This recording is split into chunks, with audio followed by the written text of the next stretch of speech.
Some places don't want to be heard. Willow Springs Lake sits at an elevation of 7,400 feet in the Coconino National Forest, roughly 23 miles southeast of the small town of Payson, Arizona. It is not a large body of water, approximately 170 surface acres when full, but it holds a particular stillness that locals have remarked upon for decades. The lake was created in 1935 when the Civilian Conservation Corps dammed a natural drainage along the Mogollon Rim, and for most of its existence, it has served as a quiet retreat for anglers and campers seeking solitude beneath the ponderosa pines. The Mogollon Rim itself is a geological escarpment that stretches nearly 200 miles across central Arizona, marking the southwestern edge of the Colorado Plateau. It is ancient land, limestone and sandstone carved by forces older than human memory. The rim has always carried a certain weight. The Apache called portions of it sacred. Spanish explorers avoided it when they could, and the forests that blanket its slopes have a reputation among rangers and researchers alike for what one 1972 survey described as acoustic inconsistencies. In winter, the lake freezes. Not deeply, rarely more than 6 or 7 inches, but enough for ice fishing, a tradition that draws small groups to its surface each January. The surrounding forest, dense with pine and juniper, typically muffles sound. Winds off the rim create predictable patterns of noise, the groan of branches, the pop of expanding ice, the distant call of ravens. But on the night of January 11, 1987, those patterns stopped. The group arrived at the lake around 9 p.m. on January 10th. There were 5 of them: Martin Delacroix, 43, a machinist from Mesa; his brother-in-law, Samuel Okonkwo, 39, a civil engineer; David Herrera, 51, a retired firefighter from Globe; Paul Lindqvist, 47, who worked in commercial refrigeration; and Raymond Beaulieu, 36, the youngest of the group and a surveyor for the State Transportation Department. They had fished Willow Springs together for 3 consecutive winters. The routine was familiar: set up on the eastern shore, drill holes in the ice, and wait. They brought propane heaters, folding chairs, and enough coffee to last until dawn. According to Lindqvist's later account, the night proceeded normally until sometime after 3 a.m. The men were spread across a 40-foot stretch of ice, lines dropped, voices low. The temperature hovered around 18 degrees.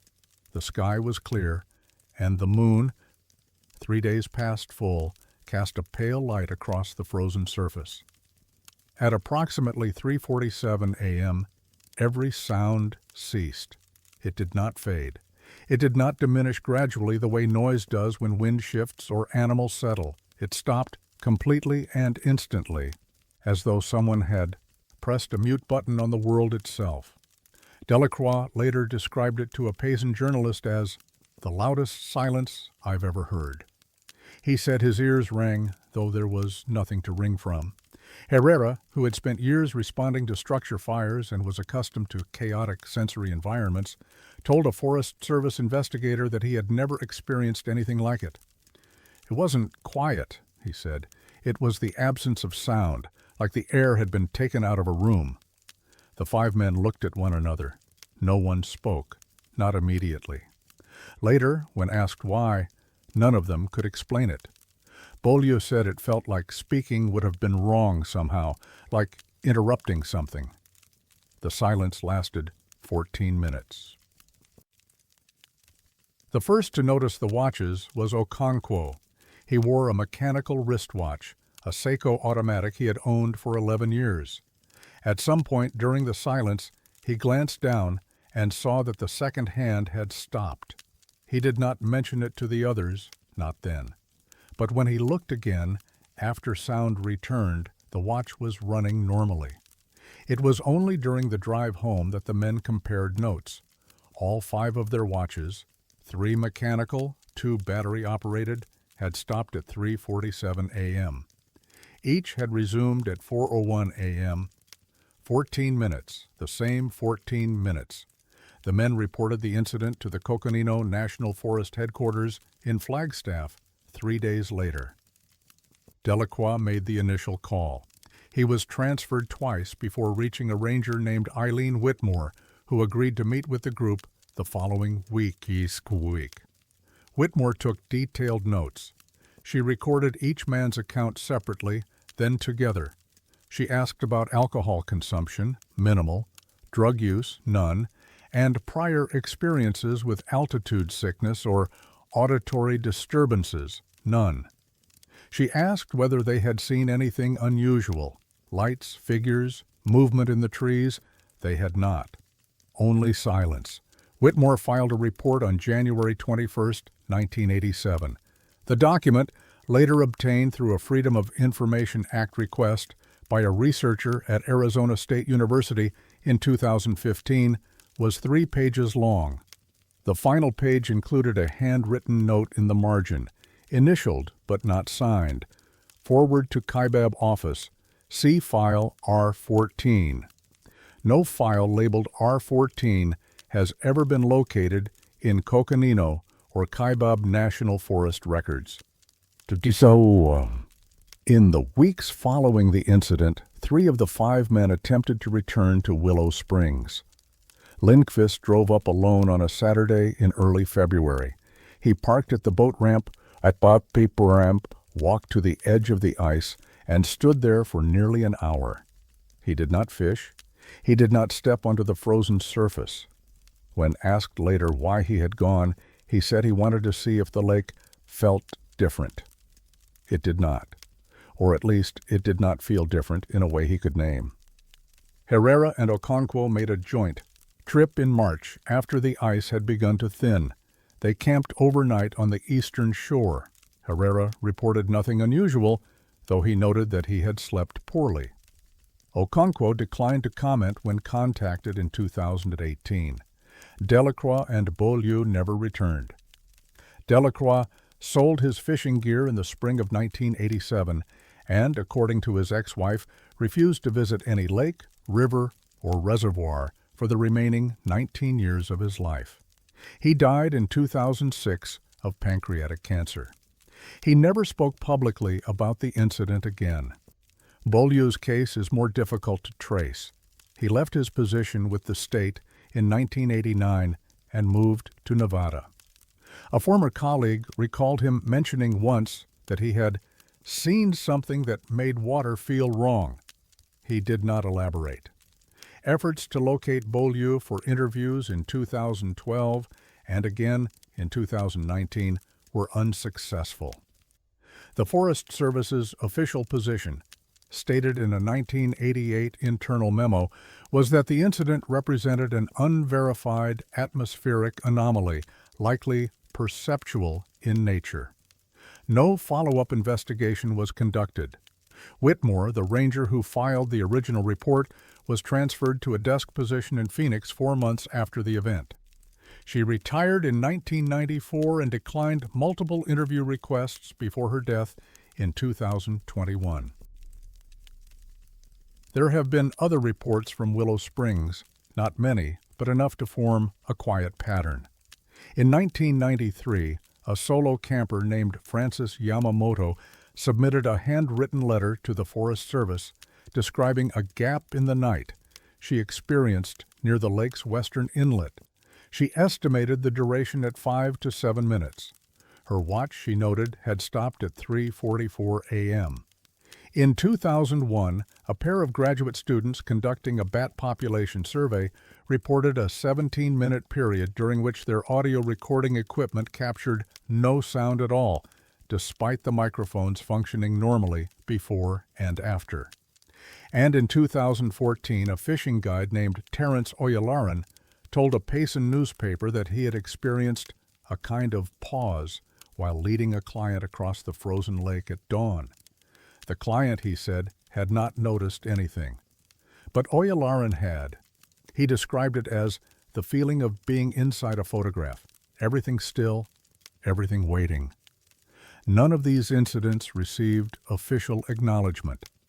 None were investigated, and none of the individuals involved could explain what had happened or why it had affected them so deeply. Willow Springs Lake remains open to the public. It is stocked with trout each spring. Families picnic on its shores in summer, and ice fishermen still gather on its surface in winter, drilling holes and waiting for a bite. Most of them hear what they expect to hear: wind through the pines, the creak of ice, the occasional splash of a fish breaking the surface. But some of them hear nothing at all, and when they check their watches afterward, the second hand is always in the same position, frozen at a moment that should have passed, pointing to a time that never quite let go. The Forest Service has no comment. The lake, as always, says nothing.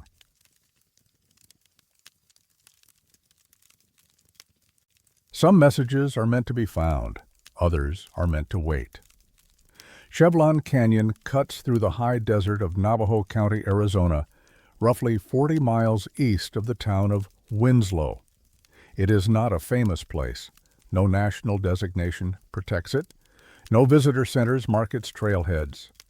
The canyon runs for approximately 22 miles, carved over millennia by Chevelon Creek, a tributary that feeds into the Little Colorado River to the north.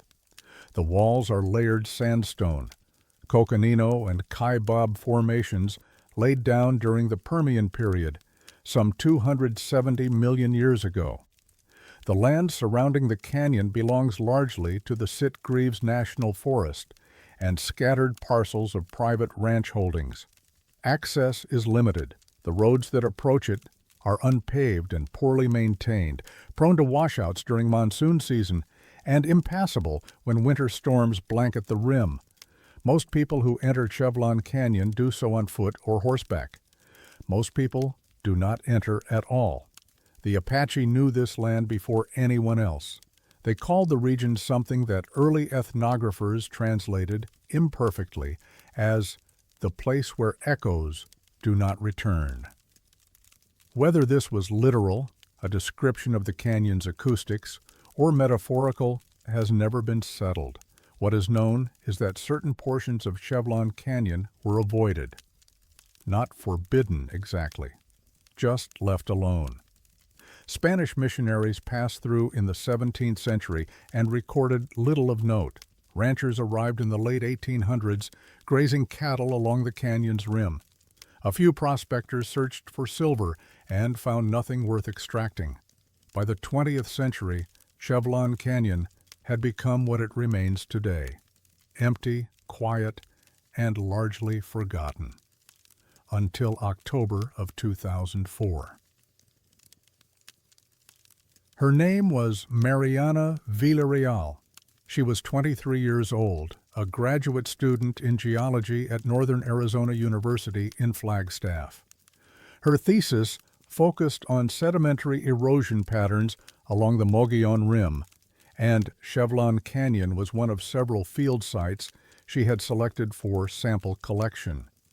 On October 14th, Villarreal hiked alone into the canyon's eastern section, entering through a drainage access point near Forest Road 504. She carried a GPS unit, a rock hammer, a camera, and a field notebook. The weather was clear. She expected to be out by late afternoon. Around 1 p.m., she stopped beneath a sandstone overhang to photograph a series of natural striations in the rock face. It was then that she noticed the carving. At first, she assumed it was graffiti, a common enough nuisance in remote areas. But as she looked closer, she realized the marks were too weathered, too deeply set into the stone. They were not spray paint or scratched initials. They were carved, deliberately, precisely, into the sandstone itself. The carving consisted of two sets of numbers arranged vertically, 34.5832 minus 110.7619. Villarreal recognized the format immediately. They were geographic coordinates, latitude and longitude, written in decimal degrees. She copied them into her notebook then entered them into her GPS unit. The device calculated a location 3.2 miles to the northeast, deeper into the canyon. She did not go that day. She returned to Flagstaff, submitted her samples, and mentioned the carving to her faculty advisor, a professor named Harold Edgerton. He told her it was probably a surveyor's mark or a prank left by hikers. He suggested she focus on her thesis. Villarreal could not let it go. On October 21st, she returned to Chevelon Canyon with a fellow graduate student named Derek Summerfield. They parked at the same access point, hiked to the overhang to confirm the coordinates, and then followed the GPS signal northeast. The terrain was difficult. The canyon floor rose and fell unpredictably, choked with juniper and loose scree. After nearly 2 hours of hiking, the GPS indicated they had arrived. They found themselves in a small clearing, perhaps 30 feet in diameter, surrounded by piñon pine and scrub oak. The ground was flat and bare, almost unnaturally so, and in the center of the clearing sat a single wooden chair. It was a simple ladder-back chair, the kind found in farmhouses or schoolrooms. The wood was gray and cracked, bleached by decades of sun. It faced east, toward the rising sun, as though someone had placed it there to watch the dawn. There was nothing else. No structure, no campfire ring, no footprints.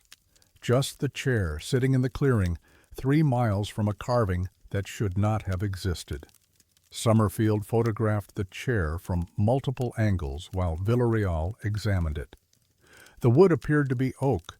The joints were hand-cut, not machine-made. There were no markings, no inscriptions. She estimated, based on the weathering, that the chair had been there for at least 40 years, possibly longer. It felt like walking into someone's memory, Summerfield later told a journalist, like we weren't supposed to be there, but we were also exactly where we were supposed to be. Villarreal did not speak to reporters. She completed her thesis in 2005 and left academia the following year. When contacted in 2018, she declined to discuss the incident. Her only comment relayed through a colleague was brief. Some things don't need to be explained. They need to be left alone. The discovery was reported to the Sitgreaves National Forest Office in late October 2004. A ranger named Guillermo Espinoza was assigned to investigate. He visited the overhang, photographed the carving, and confirmed the coordinates matched the clearing Villarreal and Summerfield had described. The chair was still there.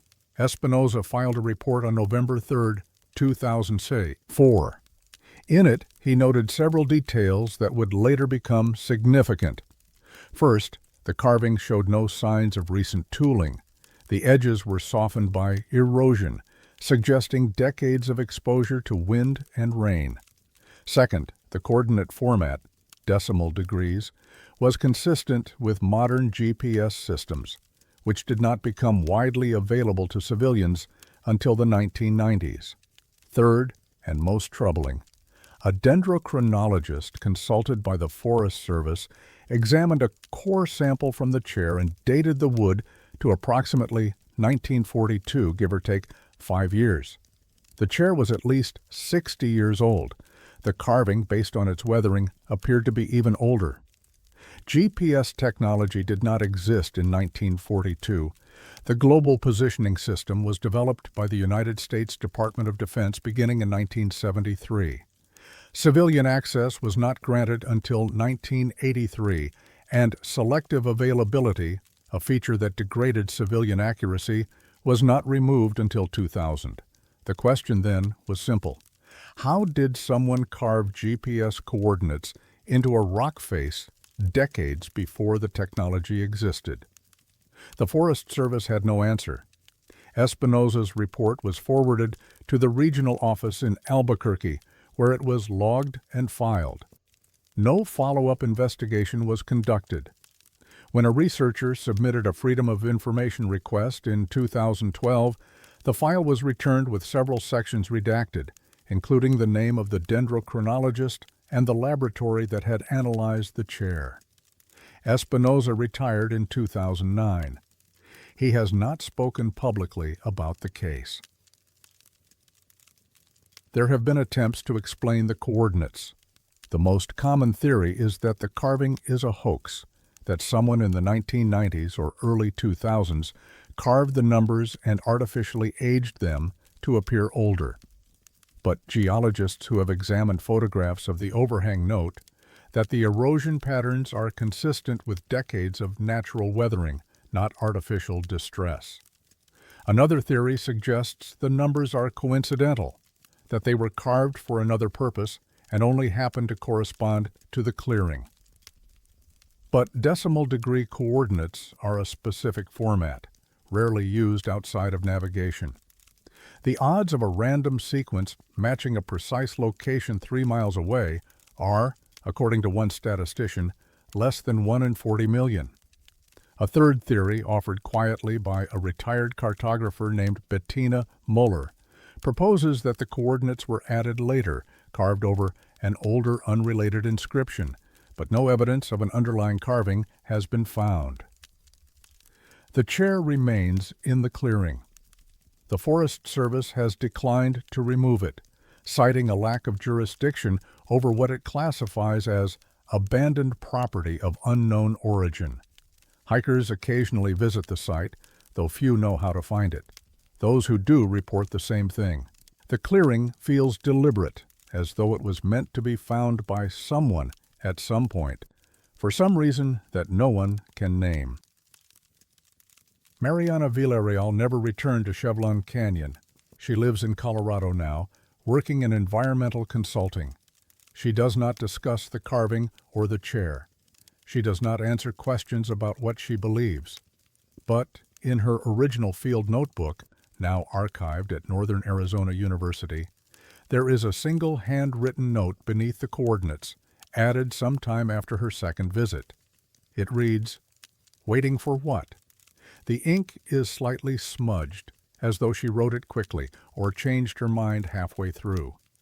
No one has ever answered her question. And the chair, 3 miles from a message no one should have written, still sits in its clearing, facing east, waiting.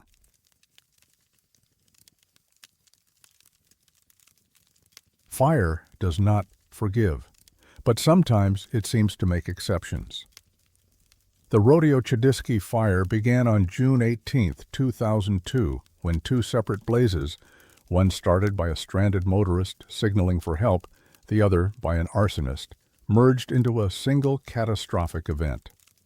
Over the following 18 days, the fire consumed 468,000 acres of the Apache Sitgreaves National Forests and surrounding lands, destroying more than 400 structures and forcing the evacuation of 30,000 residents from communities across the Mogollon Rim.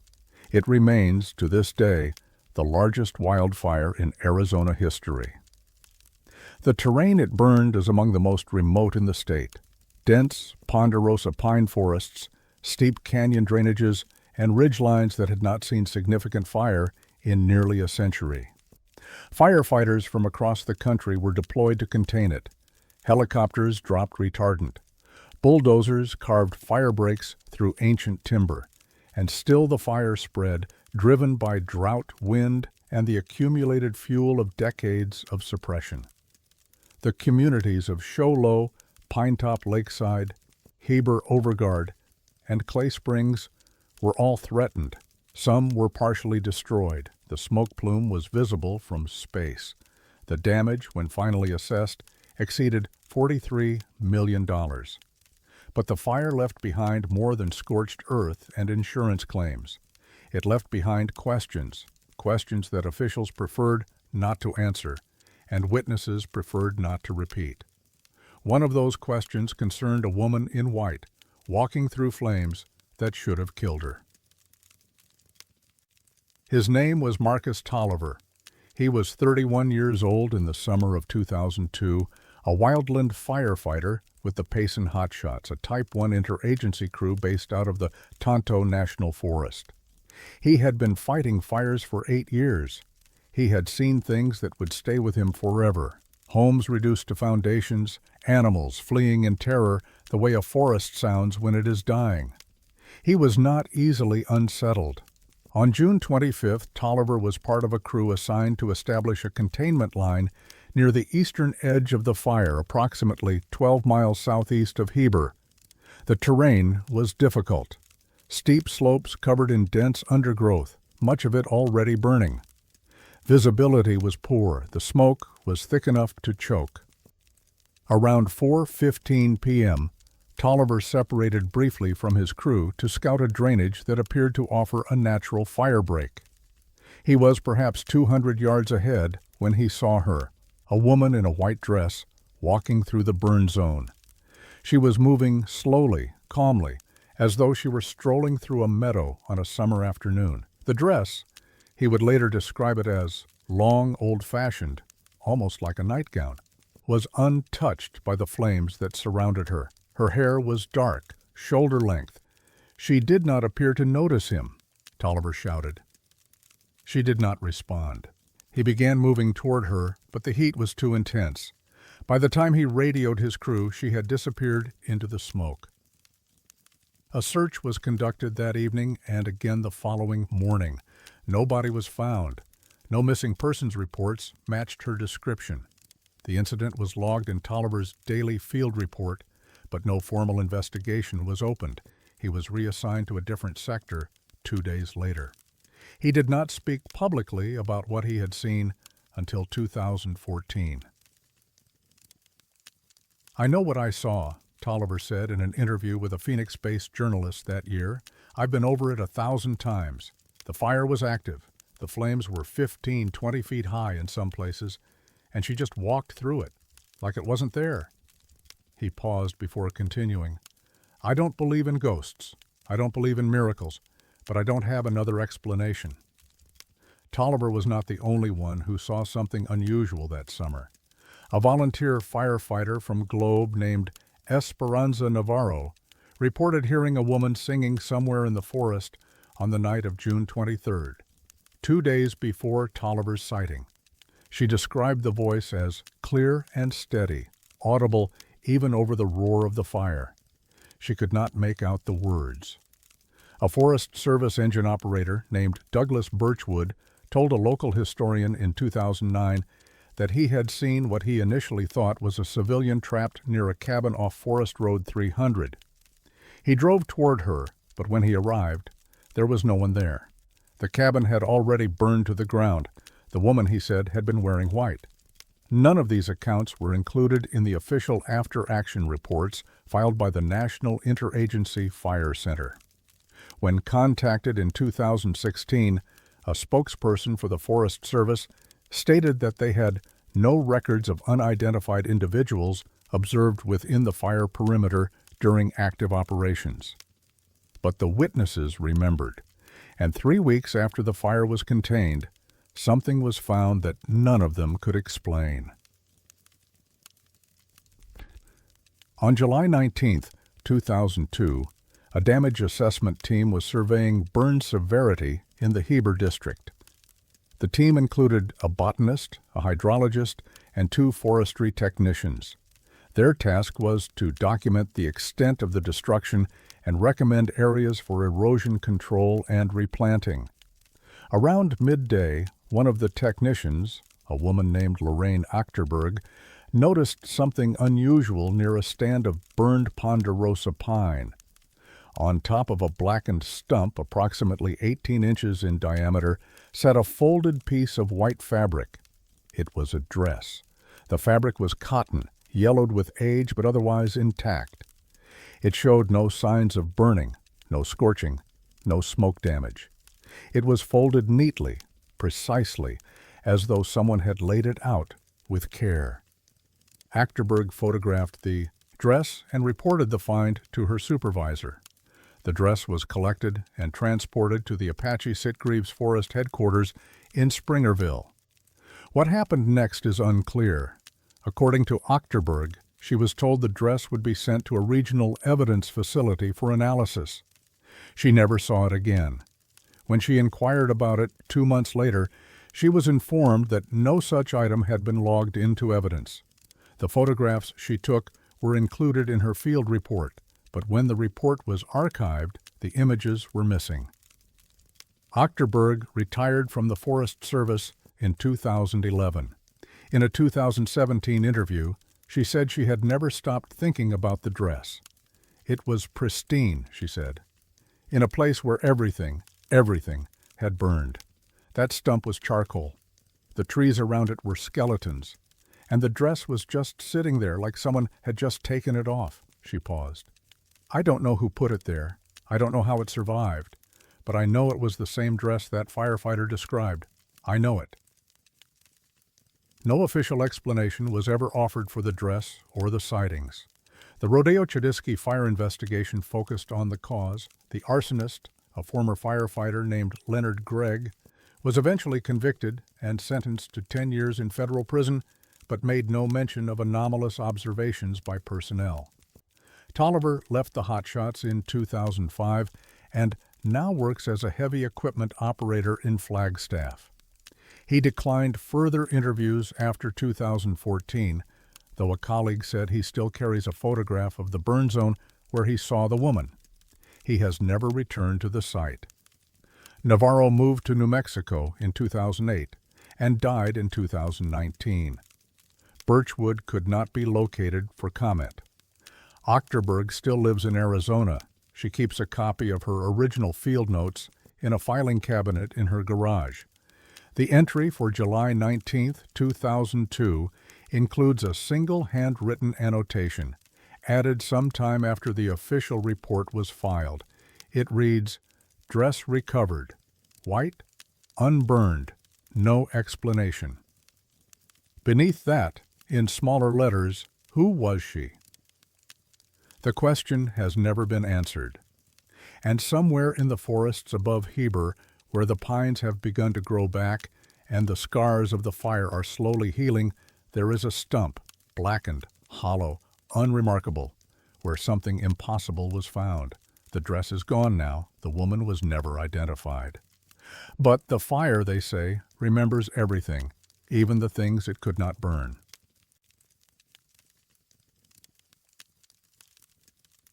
Some patterns, once seen, cannot be unseen.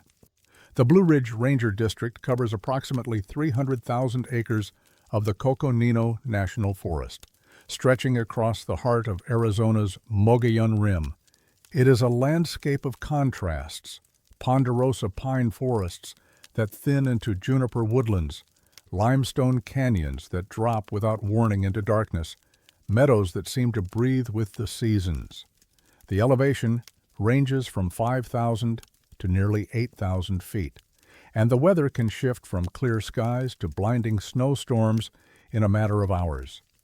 The district's headquarters sits near the small community of Blue Ridge, population 212, as of the 2000 census.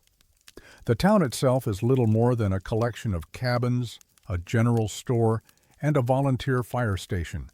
It exists primarily as a waypoint for hunters, fishermen, and hikers passing through to the dozens of lakes and trails that dot the rim. The Forest Service has maintained a presence here since the 1930s. Rangers patrol the backcountry, manage campgrounds, respond to emergencies, and, perhaps most importantly, keep records. Every incident, every rescue, every unusual observation is logged in daily reports that are forwarded to the Flagstaff headquarters. Most of these reports are routine. Most of them are forgotten within weeks. But between 1994 and 1999, one ranger began compiling a different kind of document, a personal record of incidents that did not fit the standard categories, incidents that, according to official policy, should not have been occurring at all. His name was David Moreno, and the report he wrote was never meant to be found. Moreno joined the Forest Service in 1982, fresh out of a forestry program at the University of Arizona. He spent his first decade rotating through districts across the Southwest, the Gila, the Lincoln, the Santa Fe, before requesting a permanent assignment to Blue Ridge in 1991.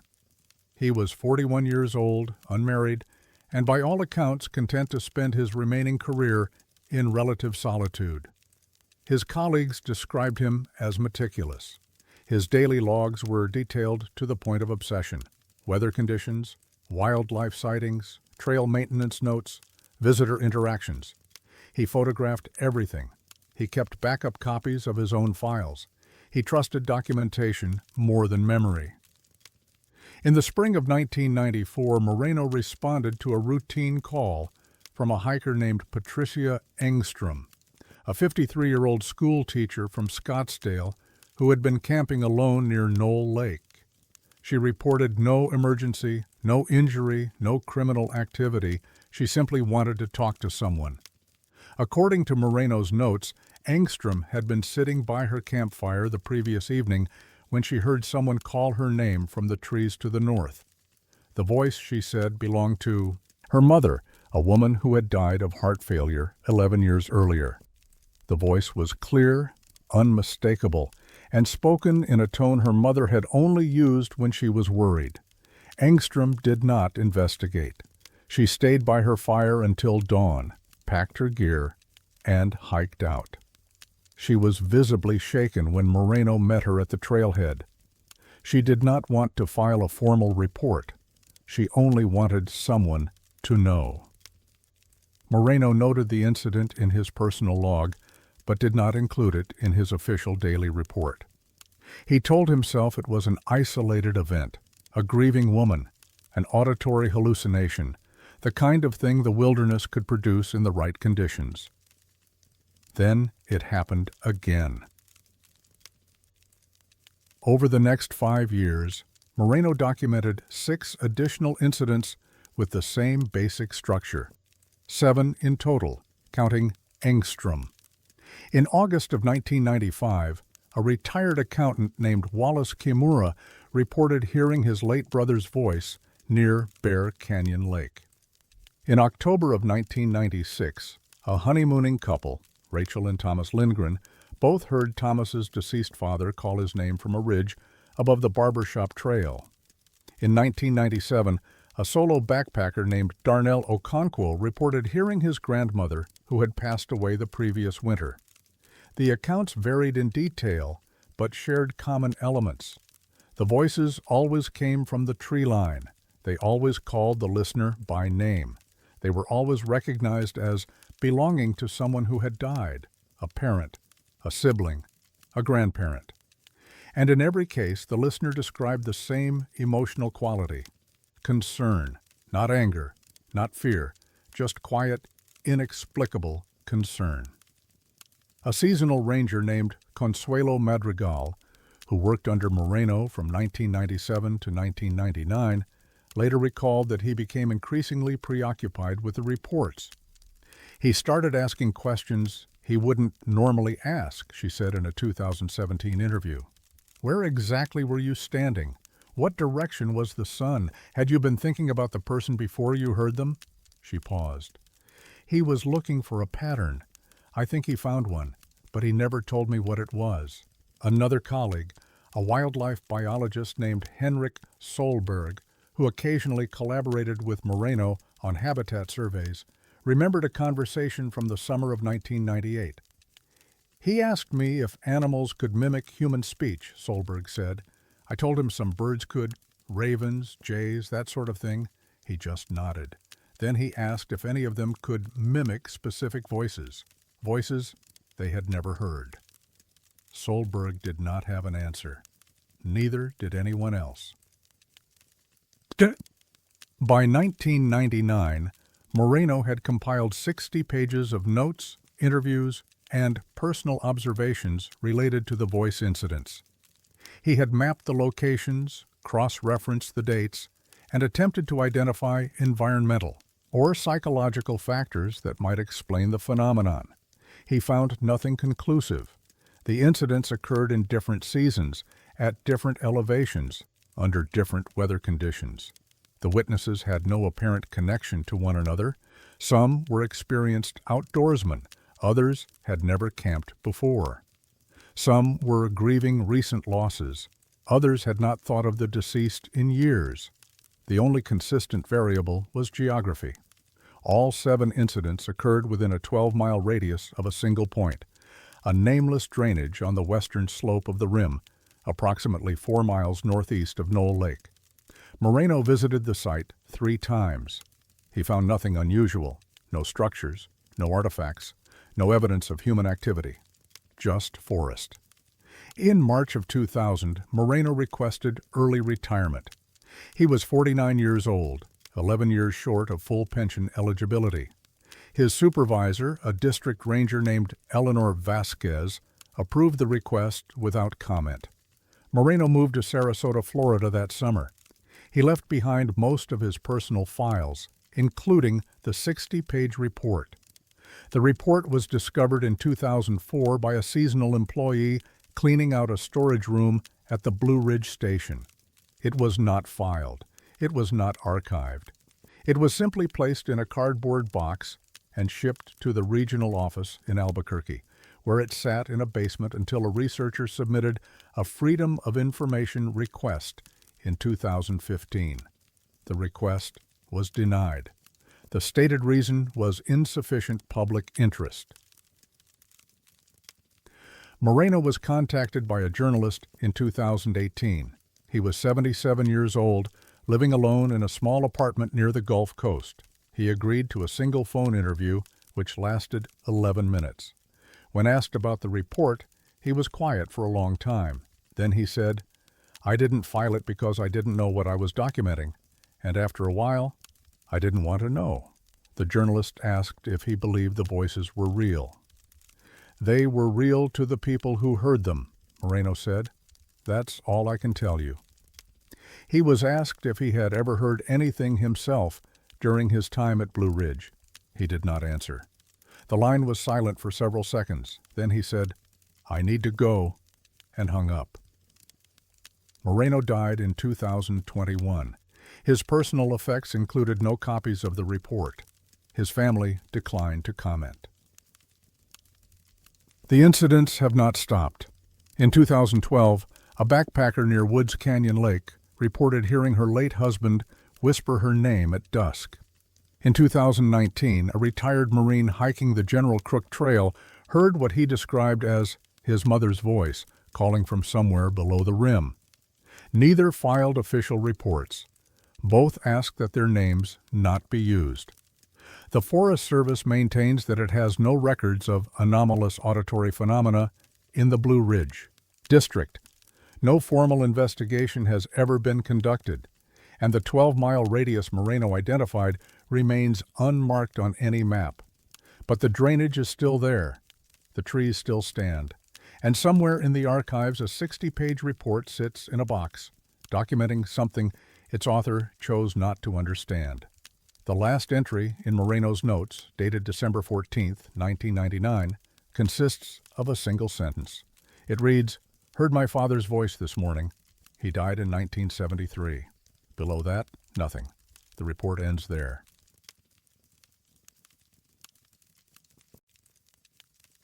The laughter always comes from the water, and it always moves in the same direction.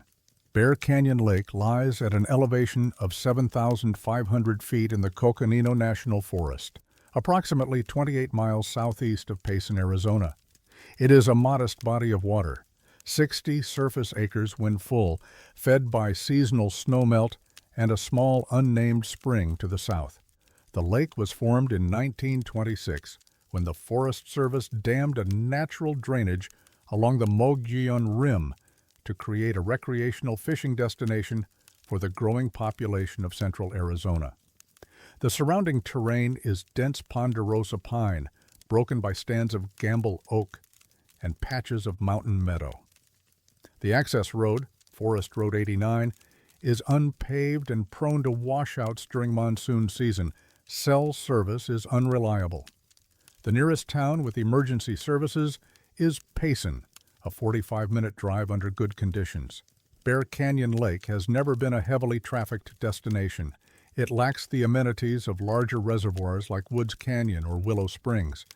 The campground consists of 12 primitive sites, a pit toilet, and a boat ramp that has not been maintained since the early 2000s. Most visitors are anglers seeking solitude or hikers passing through on their way to the Rim Lakes Vista Trail. But among those who know the area well, longtime residents of Payson, retired Forest Service employees, hunting guides who have worked the rim for decades, Bear Canyon Lake carries a different reputation. It is not a place people talk about openly.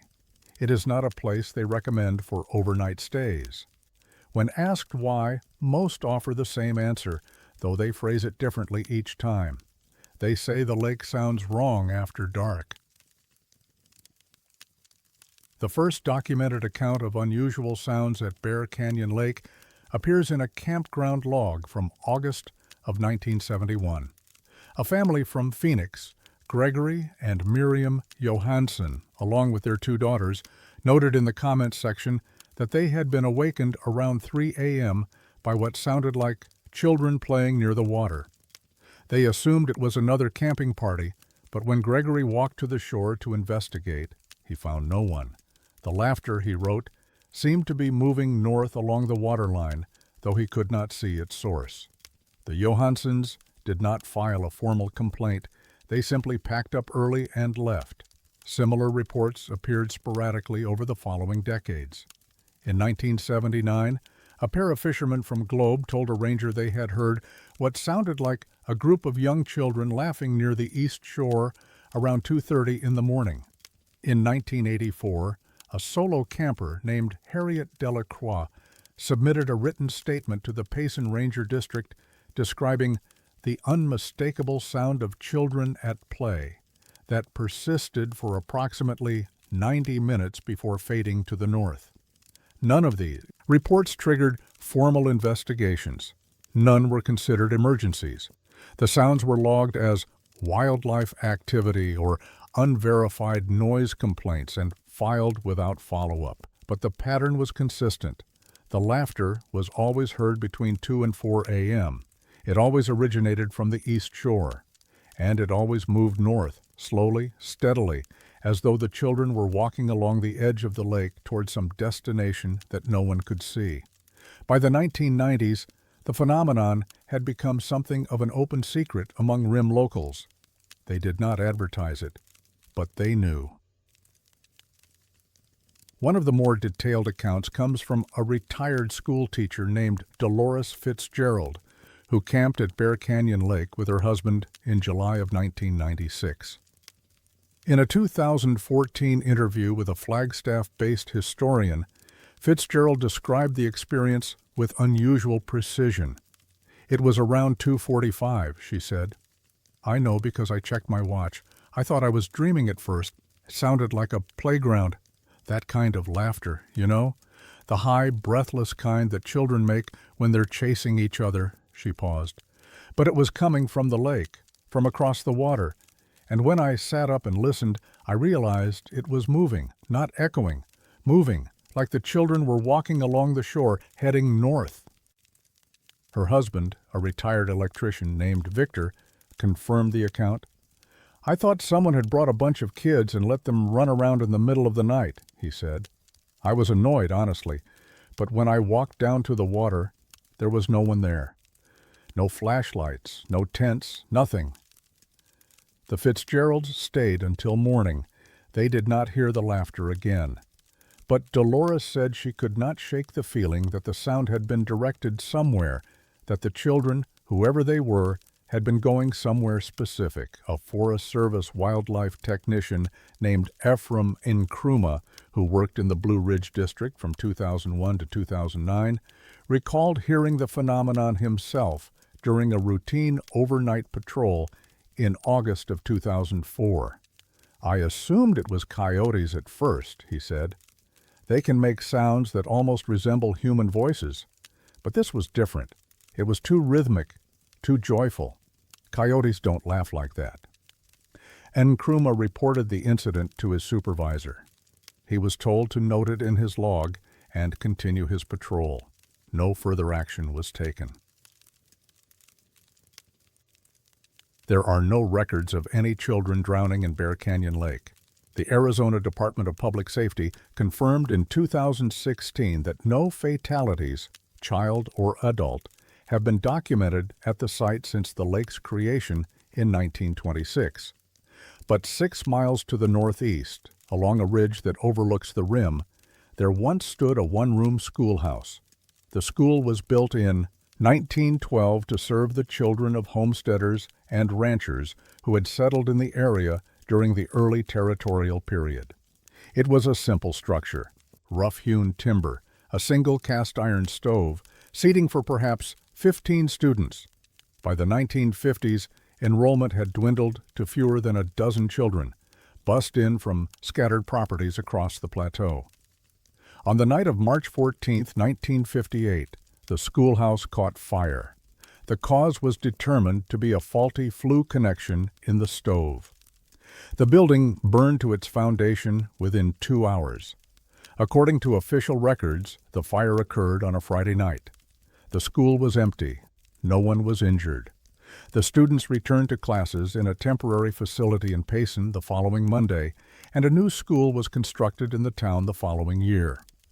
The original site was abandoned. But in 1987, a retired county clerk named Opal Llewellyn told a local newspaper that she remembered a different version of events. She claimed that a group of children had been at the school that night for a weekend church event, a sleepover organized by a traveling minister. She said she had seen the names in a logbook that was later lost. No corroborating evidence has ever been found. The church in question, a small Baptist congregation based in Show Low, disbanded in 1961.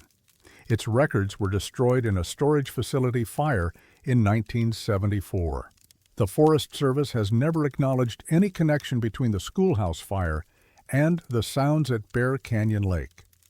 When contacted in 2018, a spokesperson stated that the agency had no historical or investigative records linking the two sites.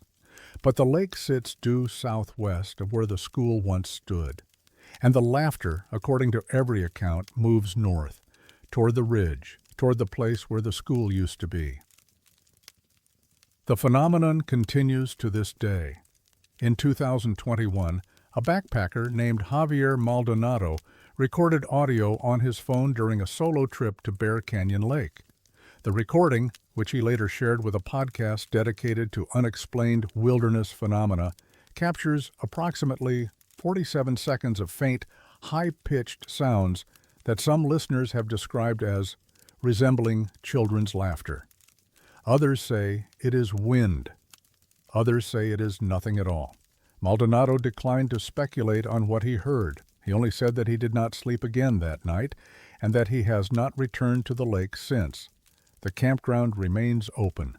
The lake is still stocked with trout each spring. Families still visit on summer weekends, setting up tents along the shore, casting lines into the water, listening to the wind through the pines. Most of them hear nothing unusual, but some of them wake in the small hours, listen to the silence, and hear something else, something faint, something distant, something that sounds almost like joy, and they lie still, eyes open in the dark waiting for it to pass. It always does. It always moves north. And by morning, the lake is quiet again, as though nothing had ever been there at all.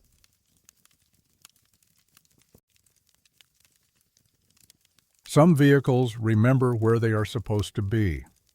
Forest Road 300, known locally as the Rim Road, stretches for approximately 43 miles along the edge of the Mogollon Rim in central Arizona.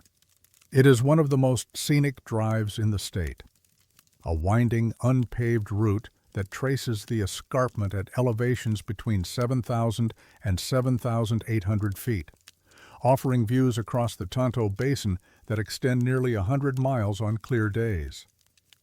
The road was originally constructed in the 1930s by the Civilian Conservation Corps, carved through dense ponderosa forest to provide access for timber operations and fire management.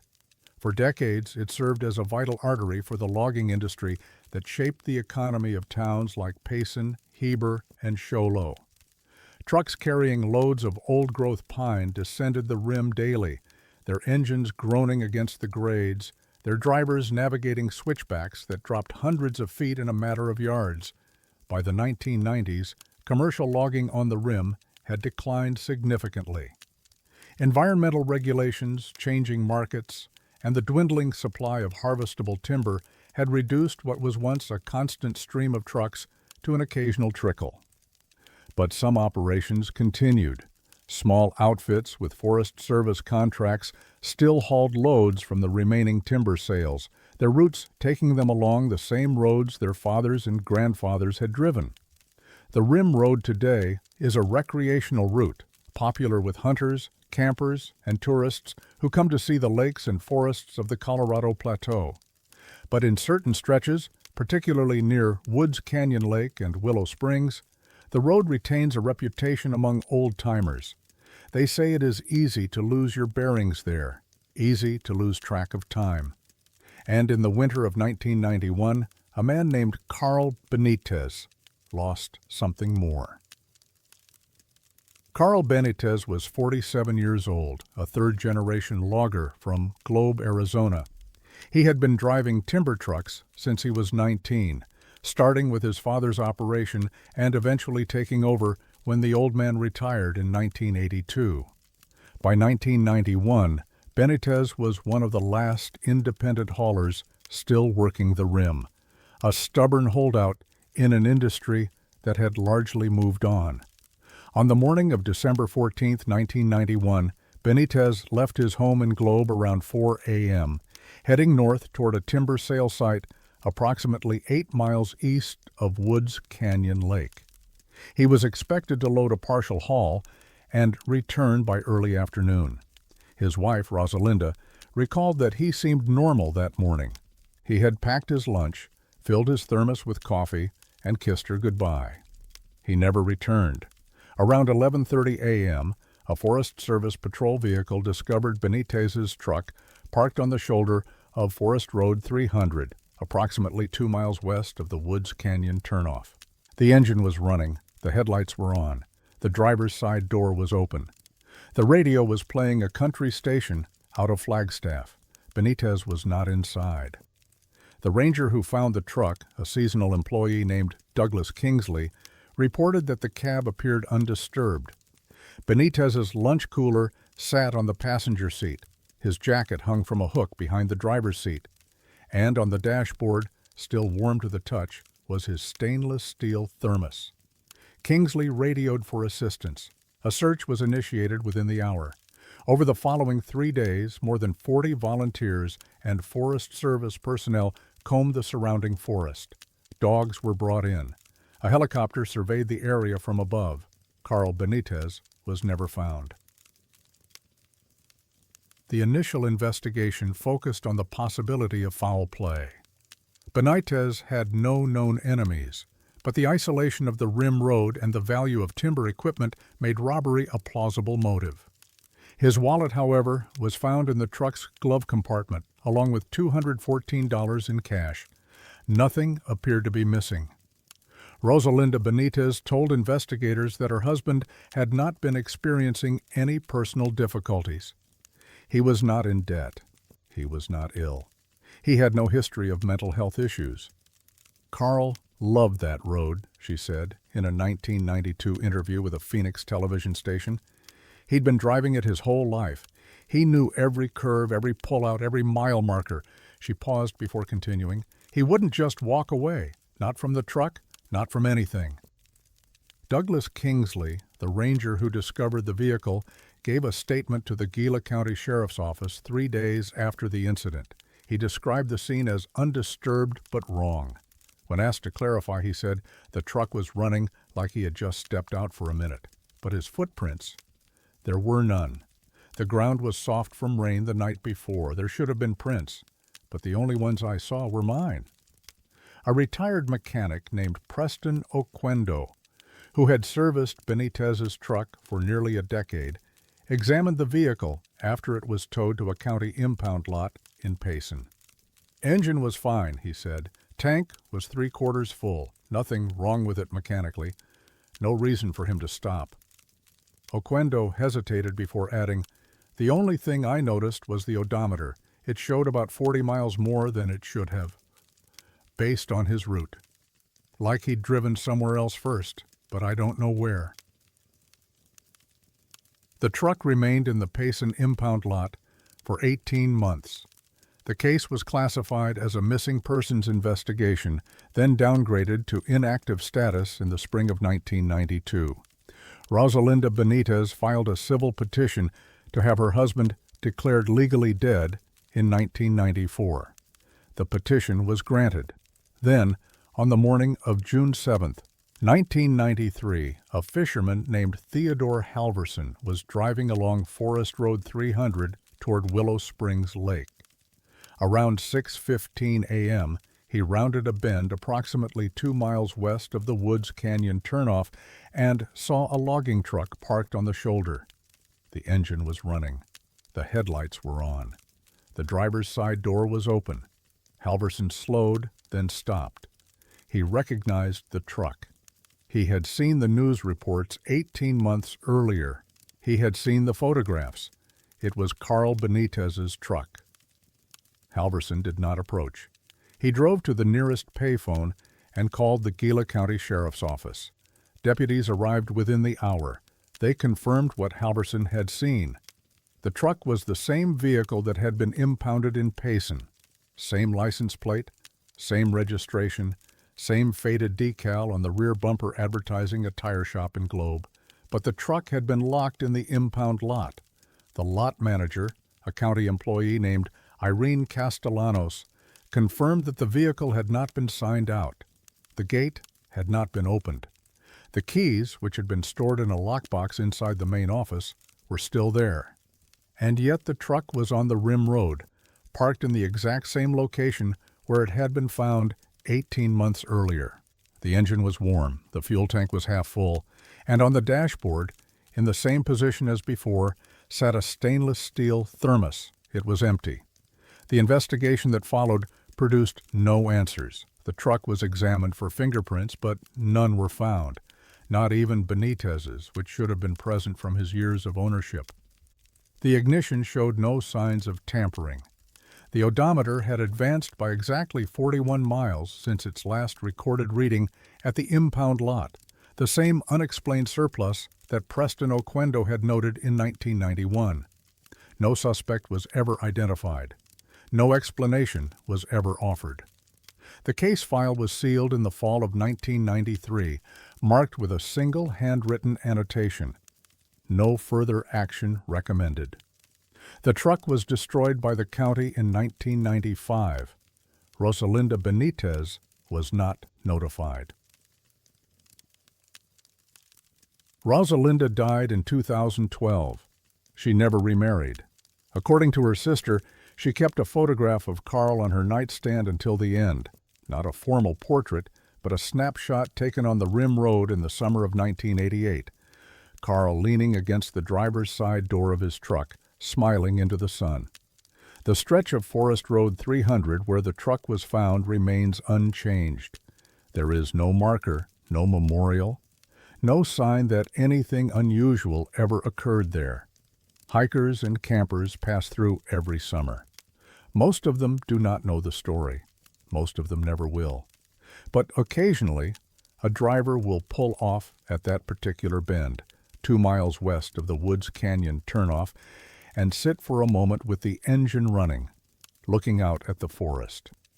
They do not know why they stopped. They only know that the road seemed to ask them to, and when they leave, they check their mirrors more often than usual, half expecting to see something following behind. A truck, perhaps, with its headlights on, its door hanging open, driving toward a destination it has never been able to reach, or maybe already has.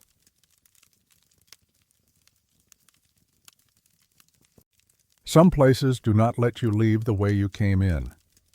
Knoll Lake occupies a shallow basin in the Apache-Sitgreaves National Forests, approximately 75 miles northeast of Payson, Arizona. At an elevation of 7,340 feet, it sits near the eastern edge of the Mogollon Rim, surrounded by mixed conifer forest and meadows that bloom with wildflowers in late spring. The lake itself is small, roughly 75 surface acres, and relatively shallow, fed by Leonard Canyon Creek and seasonal runoff from the surrounding highlands. The area has been used for recreation since the 1940s, when the Civilian Conservation Corps improved access roads and constructed a modest campground on the lake's western shore.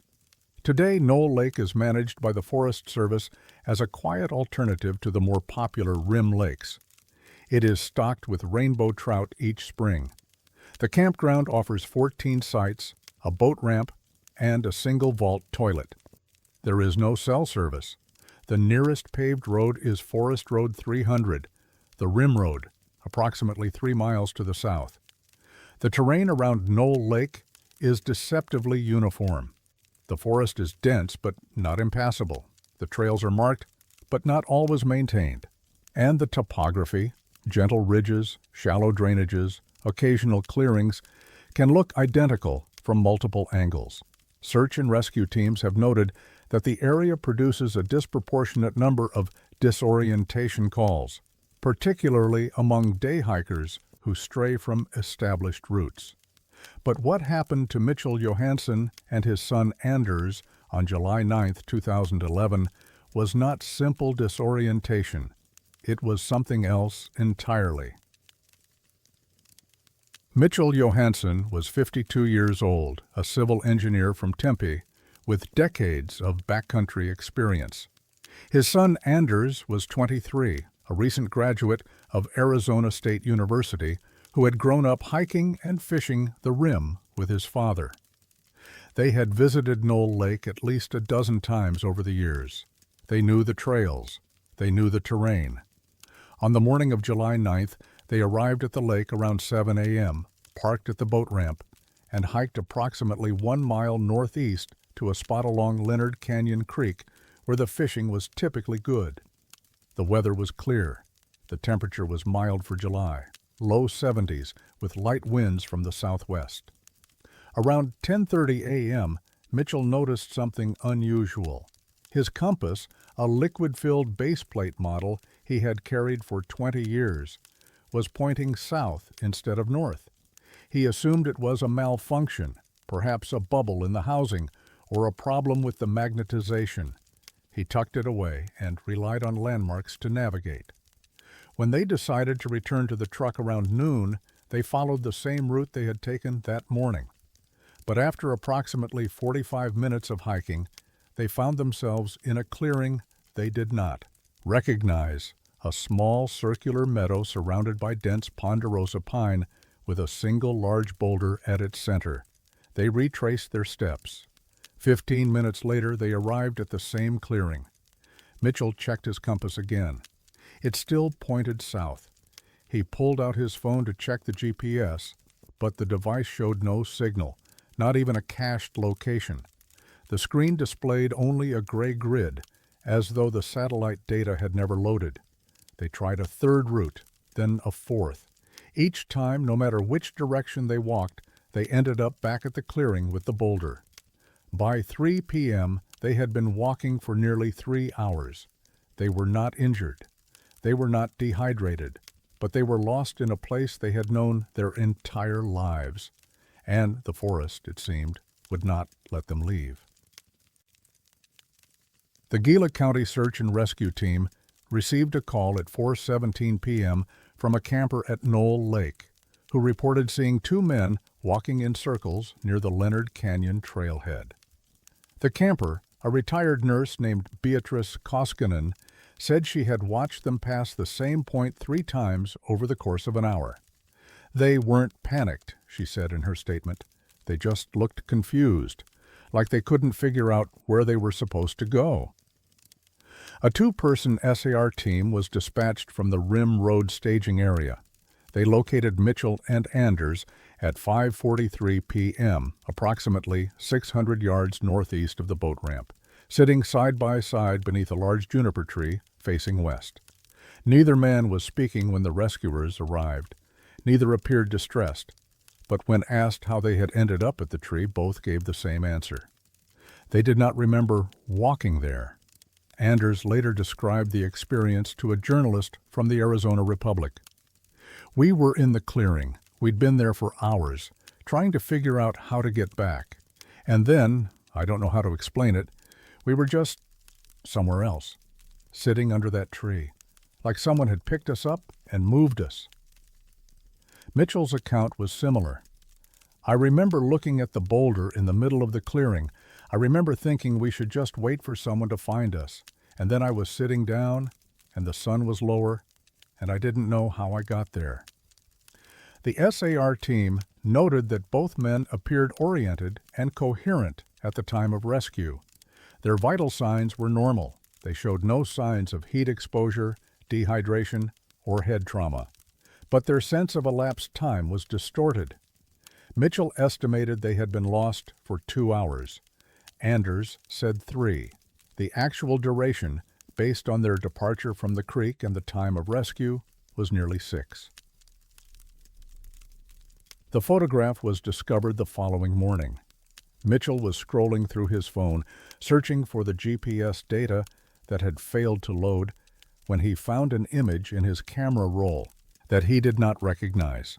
It was time-stamped 3:27 p.m., July 9, 2011. The location metadata was blank. The image showed 2 figures walking away from the camera, viewed from behind. The figures were wearing the same clothing Mitchell and Anders had worn that day. Mitchell in a gray fishing vest, Anders in a blue t-shirt and khaki shorts. They were walking side by side along a narrow trail, heading toward a tree line approximately 50 yards ahead. Neither man remembered taking the photograph, neither remembered posing for it, and neither could explain how a picture of their own backs, taken from a vantage point behind them, could have appeared on Mitchell's phone. Mitchell submitted the image to the Gila County Sheriff's Office as part of a voluntary incident report. The report was logged but not investigated. A deputy who reviewed the file noted that the photograph appeared authentic, no signs of digital manipulation, but offered no explanation for its origin. The Forest Service conducted a brief review of the incident in August of 2011. A ranger named Solomon Adeyemi interviewed both men and walked the Leonard Canyon Trail to assess conditions. His report, obtained through a Freedom of Information request in 2018, concluded that the Johansons had experienced temporary spatial disorientation consistent with repetitive terrain features. The report made no mention of the compass anomaly. It made no mention of the photograph, and it made no mention of the 6 hours of missing time. Adeyemi was transferred to a district in New Mexico 3 months later. He declined interview requests in 2019, stating only that he had nothing further to add. Mitchell Johansen returned to Knoll Lake once in the summer of 2014. He told a friend he wanted to see if the clearing was still there, the one with the boulder, the one they could not escape. He hiked the Leonard Canyon Trail alone. He walked for 2 hours, covering the same ground he had covered 3 years earlier. He never found the clearing, the meadow, the boulder, the circular arrangement of pines. None of it was where it should have been. He checked his compass. It pointed north. He checked his phone. The GPS worked perfectly. He returned to his truck before noon and drove home without stopping. When asked why he had gone back, he said he needed to know if the place was real. When asked what he had concluded, he was quiet for a long time. "It was real," he finally said. "It just wasn't there anymore." The photograph remains on his phone. He has never deleted it. He does not look at it often, but he knows it is there. 2 figures walking away, heading toward a tree line captured by a camera that no one was holding. He does not know who took it. He is not sure he wants to.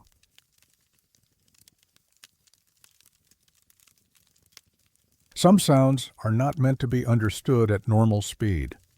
Leonard Canyon cuts through the eastern edge of the Mogollon Rim, approximately 15 miles northeast of the small community of Forest Lakes, Arizona.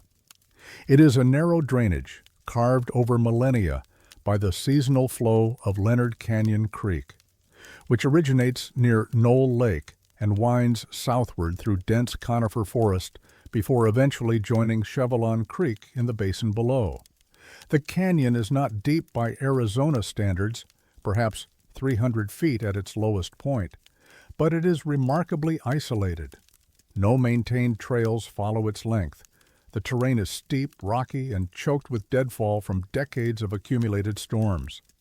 The few hikers who venture into Leonard Canyon typically do so from access points along Forest Road 300, descending through openings in the rimrock that require careful route finding and, in some sections, ropes. The Forest Service classifies the area as limited use. There are no campgrounds, no interpretive signs, no facilities of any kind. Cell service is non-existent. Radio communication is unreliable due to the canyon's depth and the surrounding topography. For most practical purposes, Leonard Canyon exists outside the reach of modern infrastructure. The Apache, whose ancestral lands include much of the Mogollon Rim, have their own name for the drainage. Early ethnographers recorded it as something approximating the place that listens. Whether this refers to the canyon's acoustics, which are unusual, shaped by the narrow walls and the angle of the rimrock, or to something else has never been established. What is known is that Leonard Canyon has always been quiet, unnaturally so, according to some who have spent time there, until April of 2016, when something in the canyon finally spoke. His name was Nathaniel Borodin. He was 34 years old, a freelance sound designer from Portland, Oregon, who specialized in ambient recordings for film and video game projects. He had spent the previous 3 years traveling to remote locations across the American West, capturing natural soundscapes in places untouched by human noise: the Great Basin, the Owyhee Canyonlands, the Wind River Range. In the spring of 2016, Borodin received a commission from an independent documentary filmmaker who wanted authentic audio from the Mogollon Rim. The project focused on the silence of endangered wilderness areas. Borodin chose Leonard Canyon based on topographic maps and satellite imagery that suggested it would be one of the quietest accessible locations in the region. He entered the canyon on April 18th, descending from a pullout on Forest Road 300 near the Knoll Lake turnoff. He carried a high-sensitivity field recorder, a shotgun microphone, and enough supplies for 2 nights. His plan was to hike to the canyon floor, set up a base camp, and record continuously for 48 hours. The first 26 hours of audio were unremarkable: wind through the pines, the occasional call of a raven, the faint trickle of the creek still running from spring snowmelt. The silence was deep but not absolute, exactly what Borodin had expected. Then, at approximately 2:14 a.m. on April 19th, the recorder captured something else. It began as a low hum, barely audible, hovering at the edge of perception. Borodin, who was asleep in his tent at the time, did not hear it. The sound persisted for 43 minutes and 12 seconds, before fading as gradually as it had begun. Borodin did not discover the recording until he returned to Portland and began reviewing his files. When he isolated the segment, he assumed it was equipment interference, a ground loop perhaps, or electrical noise from a nearby power line he had not noticed. But there were no power lines in Leonard Canyon, and the sound, when analyzed, did not match any known form of equipment malfunction. Borodin sent the recording to a colleague at the University of Oregon's School of Music and Dance, an audio engineer named Ingrid Thorsland, who had worked with him on previous projects. Thorsland was skeptical at first. Unexplained sounds in wilderness recordings were common, usually attributable to wind, insects, or distant aircraft. But when she ran the file through spectral analysis software, she found something unusual. The hum was not random. It contained a repeating pattern, a waveform that cycled approximately every 7.4 seconds. The frequency was consistent throughout the recording, with no drift or variation. It was too regular to be natural, Thorsland said in a 2018 interview with a Portland-based podcast. Wind doesn't do that. Animals don't do that. Even mechanical sounds have some variation. This was like a loop, a perfect loop. She tried slowing the recording down. Nothing emerged. She tried speeding it up. At 12 times the original speed, the hum began to resolve into something else. It sounded like a voice. The words, if they were words, were difficult to discern. But Thorsland and 2 graduate students who assisted with the analysis all reached the same conclusion independently. The accelerated audio resembled a single phrase, repeated over and over for the duration of the recording. They were here before us. Thorsland submitted her findings to the Journal of the Acoustical Society of America in 2017. The paper was rejected without peer review. The editor noted that the methodology was sound, but the conclusions were speculative and insufficiently supported by reproducible data. No one has been able to replicate the recording. Borodin returned to Leonard Canyon in 2017 and again in 2019, spending a combined total of 11 nights in the drainage with upgraded equipment. He captured nothing unusual. The Forest Service was notified of the recording in the fall of 2016 when Borodin submitted a voluntary incident report to the Apache Sitgreaves National Forest's headquarters in Springerville. A district ranger named Maureen Delacroix reviewed the file and forwarded it to the regional office in Albuquerque. The response, received 3 months later, was brief. The agency acknowledged the report but stated that it had no jurisdiction over naturally occurring acoustic phenomena, and that no investigation would be conducted. Borodin requested clarification. He asked whether the Forest Service had received similar reports from Leonard Canyon or the surrounding area. The reply, sent by a public affairs officer named Curtis Yeboah, stated that the agency could neither confirm nor deny the existence of related records due to privacy considerations. A Freedom of Information Act request filed in 2018 returned 7 pages of documents, 5 of which were fully redacted. The remaining 2 included a 1-paragraph summary of Borodin's original report and a handwritten note, initialed but unsigned, that read, "See also Incident 94 L17, Knoll Lake Drainage, no action taken." No file matching that designation has ever been located in publicly accessible Forest Service records. A retired ranger named Hector Zuniga, who worked in the Blue Ridge District from 1989 to 2004, told a researcher in 2020 that he had heard stories about Leonard Canyon from older employees when he first started. They said the canyon talked, he recalled, not in words exactly, more like a hum. They said it happened every few years, usually in the spring, but nobody ever recorded it. Nobody wanted to. When asked why, Zuniga shrugged. Because once you have proof of something, you have to explain it, and some things don't want to be explained. Nathaniel Borodin still has the original recording. He has never released it publicly, though he has played it for select audiences at sound design conferences and academic symposiums. The reaction, he says, is always the same. People listen, they hear the hum, they hear the words, or what might be words, when the audio is accelerated, and then they ask him what he thinks it means. He never answers. "I don't know what I recorded," he said in a 2021 interview. "I don't know if it was natural or artificial or something else entirely. All I know is that it was there, in the canyon, waiting to be heard." He paused. "And the thing that bothers me most isn't the sound, it's the phrase. They were here before us." Who's they and who's us? The recording sits on a hard drive in his studio. He listens to it sometimes, late at night, when the city is quiet. He says it sounds different each time, not louder or softer, just different, as though the voice is still speaking, still repeating, still trying to make itself understood.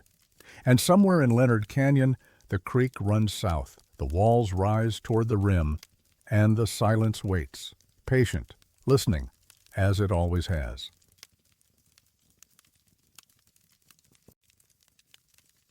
The edge is never the end of the story. Sometimes it is only the beginning. Promontory Butte rises from the Mogollon Rim approximately 12 miles east of the town of Pine, Arizona, at an elevation of 7,600 feet. It is not the highest point on the rim, nor the most dramatic, but it offers one of the clearest views of the Tonto Basin, a vast sweep of desert and canyon that drops nearly 3,000 feet below the escarpment.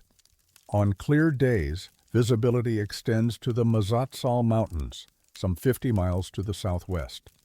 The butte itself is a limestone promontory, jutting out from the main body of the rim like the prow of a ship. The drop on three sides is sheer, 400 feet of vertical rock, broken only by narrow ledges and wind-sculpted overhangs. The Forest Service has never installed guardrails or warning signs. Access is unrestricted but difficult, requiring a 2-mile hike through dense ponderosa forest along an unmaintained trail that disappears entirely during winter months. Few people visit Promontory Butte. Hunters occasionally pass through during elk season. The odd photographer makes the trek to capture the view. But the butte has never been a destination. It is a place people stumble upon, or hear about secondhand, or avoid entirely after hearing the stories that circulate among longtime rim residents. The stories vary in detail, but they share a common thread. Something about the butte feels wrong, not dangerous exactly, not haunted, just wrong. As though the land itself is holding its breath, waiting for something that has not yet arrived, or perhaps waiting for something to return. On December 9, 1978, a 3-person Forest Service trail crew was conducting a winter survey of access routes along the eastern rim. The crew consisted of Gerald Hoekstra, 41, a district trails coordinator based in Payson, Renata Sobchak, 29, a seasonal forestry technician, and William Billy Roundtree, 35, a volunteer from the Rim Country Search and Rescue Unit. The previous night had brought 4 inches of fresh snow, the first significant accumulation of the season. The crew's assignment was to assess trail conditions and document any hazards that might affect spring maintenance schedules. Around 11 a.m., while traversing a ridgeline approximately a quarter-mile east of Promontory Butte, Sobchak noticed a set of tracks in the snow ahead. She called to the others. They gathered around and studied the impressions. The tracks were barefoot, human, clearly defined in the fresh powder, each toe visible, the arch and heel pressed firmly into the snow. They emerged from the tree line to the south and continued in a straight line toward the butte's edge, approximately 200 yards away. There were no return tracks, no deviation, no sign of hesitation. The crew followed the trail to the edge of the cliff. The final footprint was positioned less than 6 inches from the drop, toes pointed outward toward the basin below.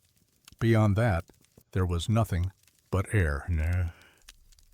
Hoekstra radioed the district office immediately. A search and rescue operation was initiated within 2 hours. Teams descended into the basin from access points along the Tonto Creek drainage. A helicopter was dispatched from Phoenix. The search continued for 3 days. No body was ever found. The terrain below Promontory Butte is rugged but not inaccessible. Previous falls from the rim, though rare, had resulted in recoverable remains. The limestone shelves and talus slopes typically arrest descent within the first 100 feet. But in this case, searchers found no clothing, no blood, no tissue, no evidence of impact. The tracks themselves were documented extensively. Hoekstra photographed them from multiple angles. Sobchak measured the stride length and foot dimensions. Roundtree, who had experience in wilderness tracking, noted several unusual characteristics in his written statement. The stride was consistent throughout, approximately 18 inches between heel strikes, Roundtree wrote.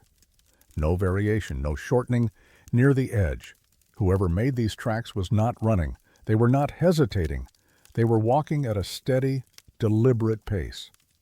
He added, the spacing between the toes was unusual, wider than normal. The big toe was separated from the others by nearly an inch. I have never seen feet shaped like that. Sobchak's observations were similar.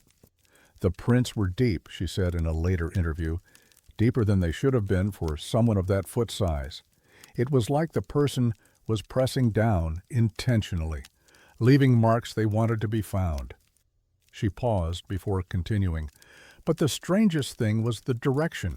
They didn't look like someone walking toward something. They looked like someone who had been standing at the edge and then walked backward into the forest. Except the tracks pointed forward, toward the cliff, toward the drop. The Gila County Sheriff's Office opened a missing persons investigation on December 12, 1978.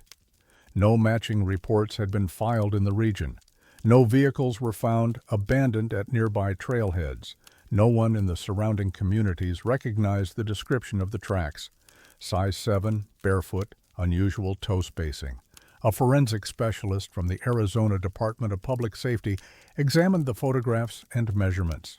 His report, submitted in January of 1979, concluded that the tracks were consistent with a human adult male of slight build, likely between 5 feet 2 and 5 feet 6 inches tall. He noted the anomalous toe spacing, but offered no explanation. The morphology suggests a congenital variation or possibly a habitual barefoot walker whose feet have adapted to uneven terrain. The report stated. However, the absence of callousing patterns in the impression suggests the individual was not accustomed to walking barefoot in cold conditions. The temperature on the morning of December 9th was 23 degrees. The snow had fallen overnight, between approximately 2 a.m. and 6 a.m. For someone to have made those tracks barefoot in fresh powder without leaving blood or showing signs of frostbite injury would have required either extraordinary physical resilience or a very short exposure window. Neither explanation accounted for the missing body. The investigation was suspended in March of 1979. The file was classified as open, inactive.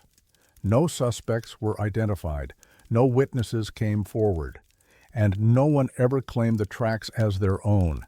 A retired deputy named Clarence Matsuoka, who worked the case as a young officer, recalled the investigation in a 2008 interview.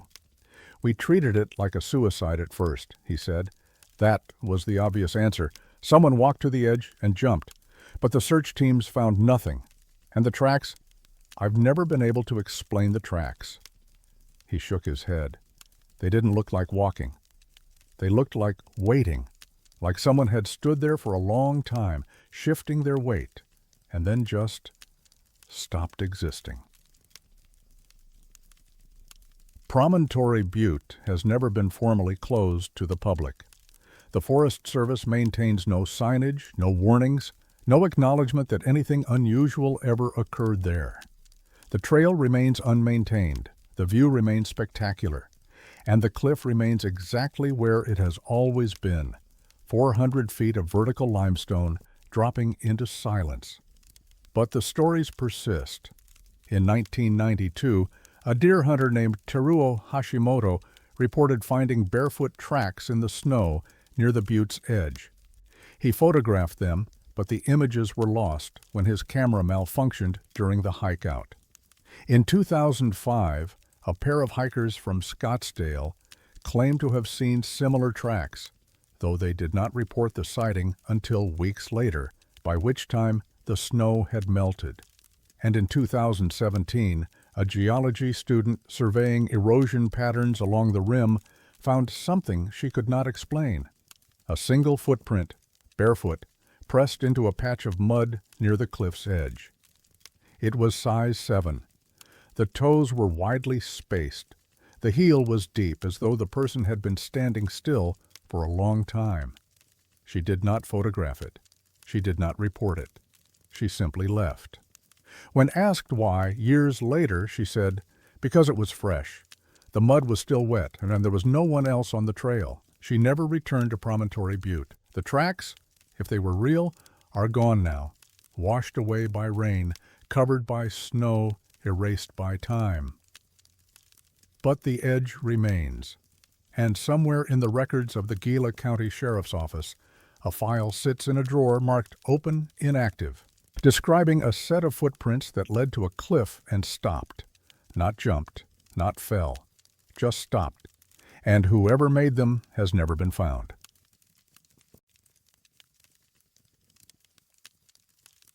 Time does not stop, but sometimes in certain places it pauses and leaves a mark. Pine is a small unincorporated community in Gila County, Arizona, nestled at the base of the Mogollon Rim, approximately 90 miles northeast of Phoenix. Its population hovers around 2,000, swelling slightly during summer months when visitors from the valley seek refuge from the desert heat. The town sits at an elevation of 5,400 feet, surrounded by ponderosa pine forest that gives the community its name. The history of Pine is unremarkable by Arizona standards. It was settled in the 1870s by ranchers and farmers drawn to the cool climate and abundant water from Tonto Creek. A small sawmill operated intermittently through the early 20th century. The town has never had a railroad, a hospital, or a traffic light. It exists, as it always has, as a quiet waypoint between the desert below and the forests above. Pine is not a place where unusual things happen. The crime rate is negligible. The local volunteer fire department responds primarily to medical calls and the occasional brush fire. The biggest annual event is the Strawberry Festival, held jointly with the neighboring community of Strawberry each June, but among longtime residents, those whose families have lived beneath the rim for 3 or 4 generations, there are stories, not ghost stories exactly, not legends, just things that happened once that no one has ever been able to explain. The night of March 15, 2003, is one of those things. The first report came from Dolores Kittredge, 73, a retired schoolteacher who lived alone in a cabin on Hardscrabble Road near the eastern edge of town. She called her neighbor, a rancher named Boyd Shaughnessy, around 7:30 on the morning of March 16th to ask if he had noticed anything strange the night before. Her kitchen clock had stopped. So had the clock in her living room. So had the small travel alarm she kept on her nightstand, the one her late husband had given her in 1968. All 3 had stopped at exactly 11:11 p.m. Shaughnessy checked his own clocks. His wall clock, a Howard Miller pendulum model mounted above the fireplace, had also stopped. The time displayed was 11:11. The pendulum hung motionless. Over the following hours, word spread through town. By noon, more than 24 residents had confirmed the same phenomenon. Their analog clocks, wall clocks, mantel clocks, wristwatches, alarm clocks, had all stopped at 11:11 p.m. the previous night. Battery-operated clocks had stopped. Wind-up clocks had stopped. Even a grandfather clock in the lobby of the Pine Creek Inn, which had run continuously since 1947, had stopped. Digital clocks, however, were unaffected. Electronic timers, microwave displays, cable boxes, all continued to function normally. The power had not gone out. The phones had not gone down. Only the analog clocks had failed, and they had all failed at the same moment. No one had heard anything unusual. No one had felt anything unusual. Most residents had been asleep. They only noticed the anomaly when they woke and found their clocks frozen in place, the hands pointing to a time that had come and gone without them. Boyd Shaughnessy was the first to examine the clocks closely. A practical man with experience repairing farm equipment, he assumed the failures were mechanical, a common defect perhaps, or a batch of faulty components that had made their way into the local supply chain. But when he opened the back of his Howard Miller, he found nothing wrong with the movement. The gears were intact. The mainspring was properly tensioned. There was no debris, no corrosion, no obvious point of failure. What he did find was a small imperfection in the second hand. It had been bent, slightly, almost imperceptibly, inward toward the clock face. He mentioned this to Kittredge, who checked her own clocks. The same bend was present in all three. Word of the anomaly reached a retired watchmaker named Einar Lindqvist, 81, who had operated a repair shop in Payson for nearly 40 years before retiring to Pine in 1996. Lindqvist was known in the community as a meticulous craftsman, a man who could diagnose a clock's ailment by listening to its tick. Over the following week, Lindqvist examined 14 clocks from homes across town. His findings were consistent. Every clock showed the same defect. The second hand bent inward at a point approximately 1/3 of the way from the center, as though something had pressed against it from the front. It wasn't random, Lindqvist said in a 2005 interview with a Payson journalist. The bend was identical in every clock, same angle, same position, like someone had gone through the whole town and touched each one with their finger. He paused. But that's not possible. Some of these clocks were behind glass, some were in locked cases, and they all stopped at the same time. The Arizona Public Service Company, which provides electricity to Pine and the surrounding area, conducted an internal review following reports of the incident. A spokesman named Curtis Oduya confirmed in a written statement that there had been no power fluctuations, no surges, and no outages in the Pine service area on the night of March 15th. Our monitoring systems recorded normal operations throughout the evening, the statement read. We have no explanation for the reported clock malfunctions and suggest affected residents contact the manufacturers for further assistance. The Gila County Sheriff's Office received 3 informal inquiries about the incident but opened no investigation. A deputy named Rosario Fuentes, who lived in Pine at the time, later recalled that the department had treated the reports as a curiosity rather than a crime. What were we supposed to investigate, she said. Nobody was hurt, nothing was stolen, a bunch of clocks stopped. That's not a felony. But Fuentes admitted that the incident had stayed with her. I had a clock in my kitchen, a Felix the cat clock my grandmother had given me. The eyes used to move back and forth with the pendulum. After that night, they didn't move anymore. The clock ran fine when I replaced the batteries, but the eyes just stared straight ahead. She added, I threw it away eventually. I couldn't stand looking at it. A freelance journalist named Marguerite St. Onge attempted to investigate the incident in 2007. She interviewed 17 residents, photographed several of the affected clocks, and submitted a Freedom of Information request to the county for any records related to the event. The request was denied. The stated reason was that no official records existed. St. Onge's article was never published. She told a colleague that her editor had deemed the story too local and insufficiently documented. Her notes and photographs were later lost in a house fire in 2012. The clocks were eventually repaired or replaced. Most residents resumed their routines.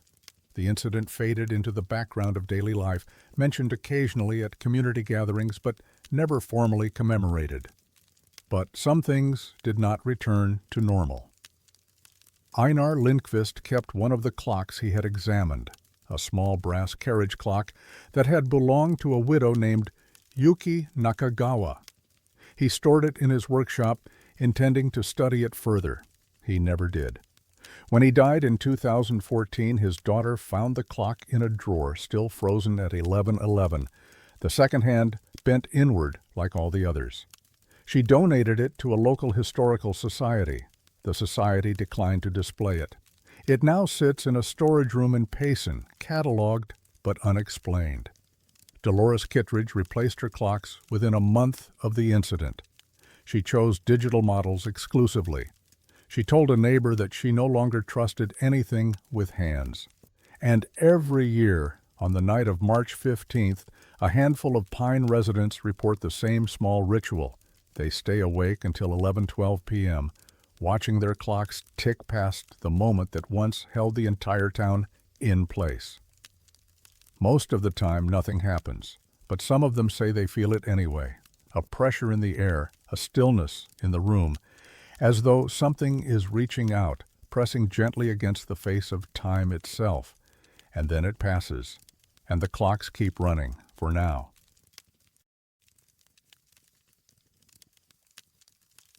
Five people entered the forest. The paperwork says there were 6. The General Crook Trail stretches for approximately 138 miles along the Mogollon Rim, following a historic military route established in 1871 by General George Crook during the Apache Wars. The trail winds through some of the most remote terrain in Arizona, dense ponderosa forests, rocky escarpments, and high meadows that see few visitors outside of hunting season. The eastern section of the trail, running from Woods Canyon Lake to the edge of the Fort Apache Reservation, is particularly isolated. Cell service is non-existent. Radio communication is unreliable due to the terrain. The nearest paved road in some stretches is more than 15 miles away. It is the kind of place where a person could walk for days without seeing another human being. The United States Geological Survey has conducted periodic mapping updates along the rim since the early 20th century. These surveys are routine, collecting elevation data, noting changes to water features, updating topographic records. The work is methodical, unglamorous, and essential for the maintenance of accurate federal maps. In the fall of 1989, a 5-person team was dispatched from the USGS Western Mapping Center in Menlo Park, California, to conduct a 10-day survey of the General Crook Trail corridor. The assignment was standard. The team was experienced, and nothing in the planning documents suggested anything unusual about the mission. But when the team returned, their field notes told a different story, a story that none of them could explain. The team departed from the Woods Canyon trailhead on September 14, 1989. According to the mission roster filed with the regional office, the members were as follows: Theodore Krause, 47, team leader and senior cartographer; Beverly Ota, 39, hydrologist; Martin Sejcora, 34, surveyor; Lucinda Barrientos, 28, field technician; and Carl Lindgren, 42, geologist. 5 people, 5 names, 5 signatures on the departure log. The survey proceeded without incident for the first 3 days. The team covered approximately 8 miles per day, collecting data at predetermined waypoints and camping at established sites along the trail. Radio check-ins with the Flagstaff field office occurred twice daily at 7 a.m. and 7 p.m. All transmissions were logged as routine. On September 17th, the team reached a section of the trail near Promontory Butte, where they planned to conduct detailed elevation measurements of a drainage that had been flagged for potential erosion. It was here in the field notes for that day that the anomaly first appeared. The log entry for September 17th, written in Theodore Krause's handwriting, reads, "Established camp at waypoint 7. All 6 team members present and accounted for. Elise will assist Beverly with water feature documentation tomorrow." Elise. The name appears again on September 18th. Elise completed soil sampling at grid reference 42. Excellent work. And again on September 19th. Team morale high. Elise prepared dinner. Carl and Martin reviewed transit data. The name Elise appears 23 times across the remaining 7 days of field notes. She is assigned tasks, praised for her contributions, and included in meal rotations. Every team member's daily log references her at least once, and every entry is signed and dated, as per standard USGS protocol. But there was no Elise on the team. There had never been an Elise on any USGS survey team operating out of the Western Mapping Center. The discrepancy was discovered on October 2, 1989, when the field notes were submitted to the regional office for archiving. A records clerk named Dorothy Ambrose noticed the unfamiliar name while cross-referencing the logs with the mission roster. She flagged the inconsistency and forwarded it to her supervisor, a cartographic technician named Roland Espinosa. Espinosa reviewed the notes and confirmed that Elise appeared throughout the documentation but was not listed on any official personnel record. He contacted Theodore Krause directly. Krause, according to Espinosa's written account of the conversation, was initially confused by the question. He reviewed his own notes and expressed surprise at the entries. "I don't remember writing that," he reportedly said. "I don't remember anyone named Elise." The other team members were interviewed over the following week. Their responses were nearly identical. Beverly Oda said she had no memory of anyone named Elise, but acknowledged that the handwriting in her log was clearly her own.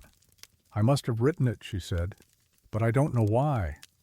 Martin Sajikora recalled the survey as uneventful. When shown his notes referencing Elise, he stared at them for a long moment before saying, "That doesn't make sense. There were only 5 of us." Lucinda Barrientos declined to comment in detail. A colleague who spoke with her afterward said she seemed disturbed by the discovery and requested reassignment to a different project. Carl Lindgren provided the most extensive response. In a written statement submitted to the regional office, he acknowledged the anomaly but offered no explanation. "I have reviewed my notes carefully," he wrote. "I cannot account for the references to a 6th team member.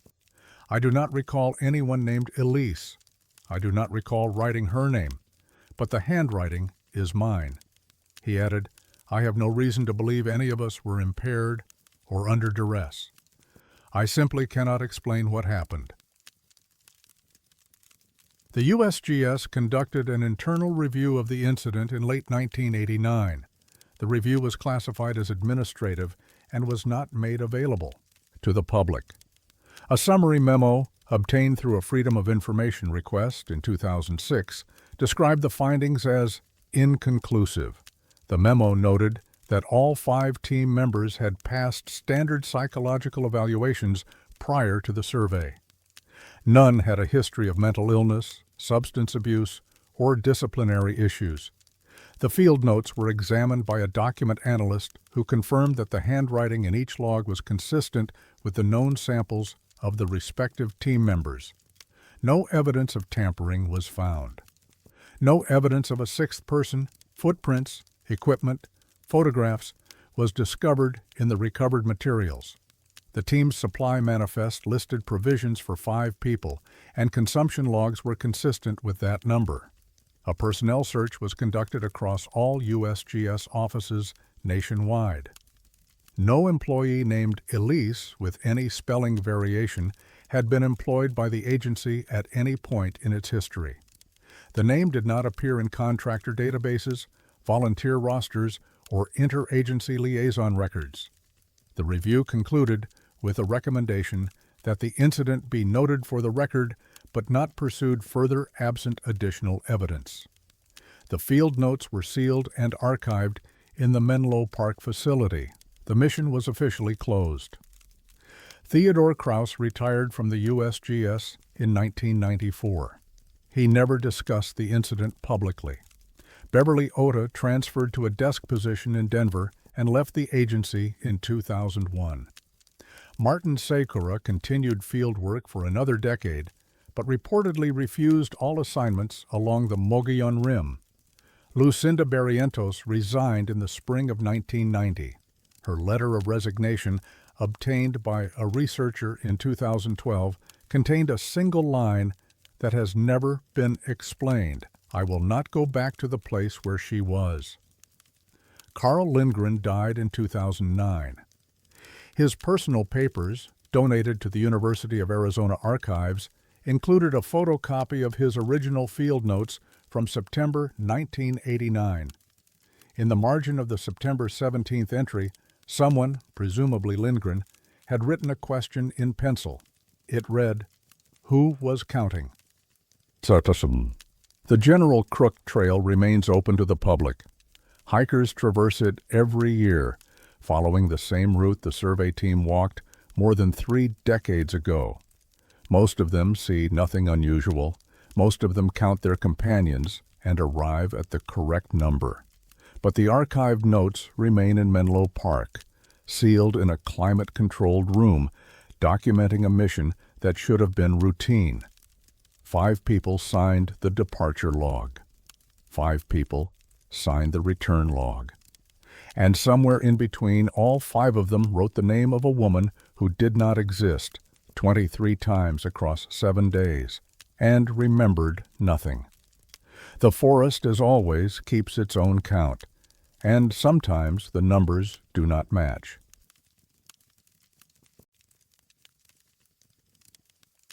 Water, they say, always knows which way to fall, but there is a place along Tonto Creek where the water seems to have forgotten. Tonto Creek is one of the major tributaries of the Salt River, draining approximately 950 square miles of the Mogollon Rim and the Tonto Basin in central Arizona. It originates near the community of Coles Ranch at an elevation of approximately 5,200 feet and flows southward for nearly 70 miles before joining the Salt River at Roosevelt Lake. The creek is known for its unpredictability. During monsoon season, flash floods transform it from a gentle stream into a violent torrent capable of carrying boulders the size of automobiles. The Tonto Creek crossing at State Route 188 has been the site of numerous fatalities over the decades. Motorists caught in rising waters, hikers swept away by currents that appear without warning. But the upper reaches of the creek near Coles Ranch and the historic settlement of Gisela are generally calmer. Here, the water moves through a landscape of sycamore and cottonwood, pooling in quiet eddies beneath the rim. The area has been inhabited for centuries, first by the Tonto Apache, later by ranchers and homesteaders who recognized the value of reliable water in an arid land. Coles Ranch itself was established in the 1920s as a guest lodge, catering to visitors seeking respite from the Phoenix heat. It remains in operation today, a quiet retreat surrounded by forest and creek. But among the oldest families in the area, the Gisela descendants, the ranchers whose grandparents built cabins along the water, there is a stretch of Tonto Creek that carries a different reputation. They call it the Threshold. And they say that if you cross it at the wrong time, the creek will show you something it should not be able to show. The first recorded mention of the Threshold appears in a 1973 letter written by a Gisela rancher named Orrin Whitfield to his brother in Flagstaff. The letter, preserved in a private family collection, describes an experience Whitfield had while checking on cattle near the creek at sunset. "The water was flowing uphill," Whitfield wrote. "I know how that sounds, but I watched it for 5 minutes or more. The creek was moving north, against the grade, smooth as glass. When I blinked, it was normal again." Whitfield did not report the incident to authorities. He mentioned it to a few neighbors who reportedly nodded without surprise. One of them, according to Whitfield's grandson, told him, "You crossed the threshold, don't do it again." Similar accounts have surfaced sporadically over the decades. In 1981, a fishing guide named Esperanza Montalvo told a Payson newspaper that she had seen the water reverse itself near a bend in the creek approximately 2 miles north of Coles Ranch. In 1994, a group of teenagers camping in the area reported the same phenomenon, though their account was dismissed as exaggeration. No photograph or video has ever captured the anomaly. Those who have tried report that their equipment malfunctions, or that the image shows nothing unusual, or that by the time they press the shutter, the water has returned to normal. The threshold, if it exists, does not wish to be documented. But in 2009, someone tried to prove it was not real, and what happened to him has never been explained.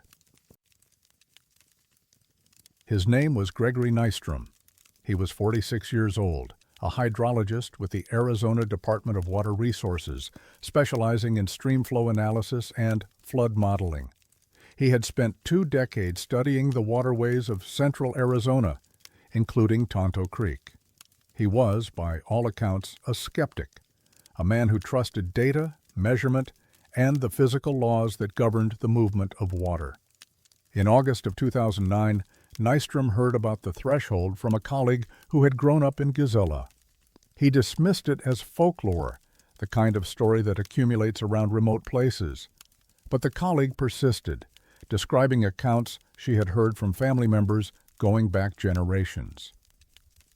Nystrom decided to investigate, not as a believer, but as a scientist who wanted to understand why the story persisted. On August 22, 2009, he drove to a pullout near the reported location of the threshold, approximately 2 miles north of Coles Ranch. He arrived around 6 p.m., approximately 90 minutes before sunset. He brought a notebook, a camera, and a portable flow meter. He never used any of them. According to Nystrom's own account, given to a colleague 3 days later, he walked to the edge of the creek around 7:15 p.m. and waded in to take a measurement. The water was shallow, no more than knee-deep, and the current was gentle. He took one step, then another, and then he was somewhere else. Nystrom was found at approximately 10:30 p.m. by a motorist on State Route 188, near the Tonto Creek crossing 12 miles downstream from where he had entered the water. He was sitting on the bank, wet from the waist down, staring at the creek. He did not know how he had gotten there. He did not remember walking, swimming, or being carried by the current. He remembered entering the water near Coles Ranch. He remembered the sun beginning to set, and then he was at the crossing, and the sun was gone, and 3 hours had passed. His car was still parked at the pullout upstream. His notebook and camera were on the front seat, untouched. His flow meter was never recovered. Nystrom was examined at the Payson Regional Medical Center. He showed no signs of injury, hypothermia, or intoxication. His cognitive function was normal. He could recall his name, his address, his reason for being at the creek. He simply could not recall the 3 hours between entering the water and being found. A colleague named Rosalie Thibodeau interviewed Nystrom extensively in the weeks following the incident. She described him as shaken but coherent. He kept saying the same thing, Thibodeau recalled in a 2015 interview. He said the water felt normal, the temperature was normal, the current was normal. But when he took that second step, he felt like he had crossed something, like he had stepped through a door. Nystrom declined to speculate on what had happened. He filed no formal report. He requested no investigation. He simply returned to work and never spoke publicly about the incident again. He retired from the Department of Water Resources in 2014. He now lives in New Mexico.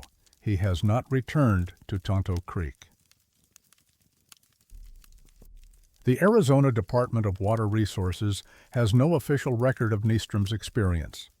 A request for any documentation related to unusual incidents along Tonto Creek was denied in 2017, with the agency stating that no such records existed.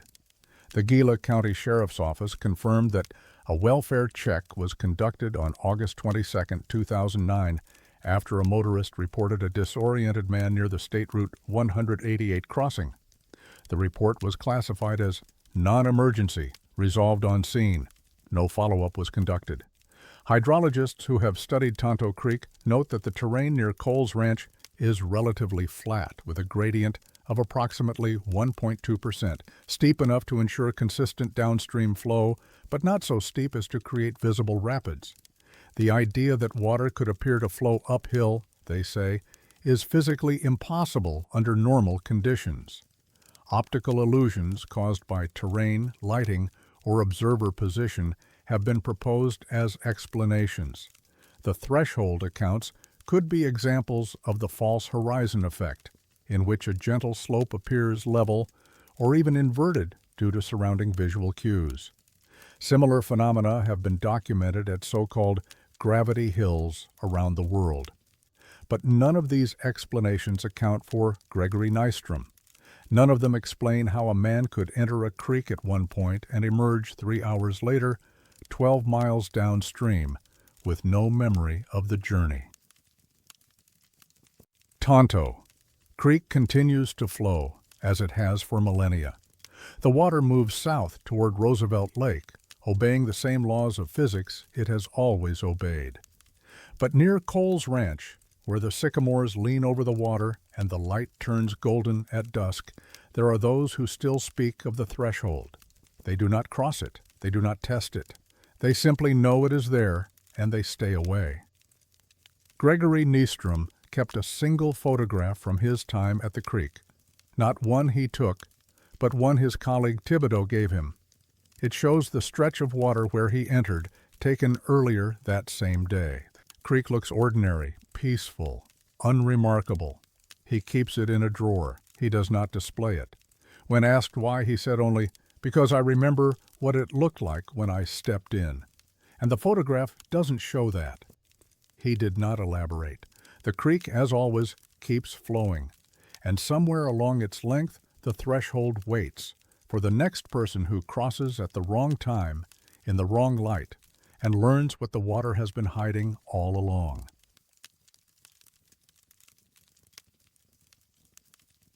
Some letters are written before they are sent.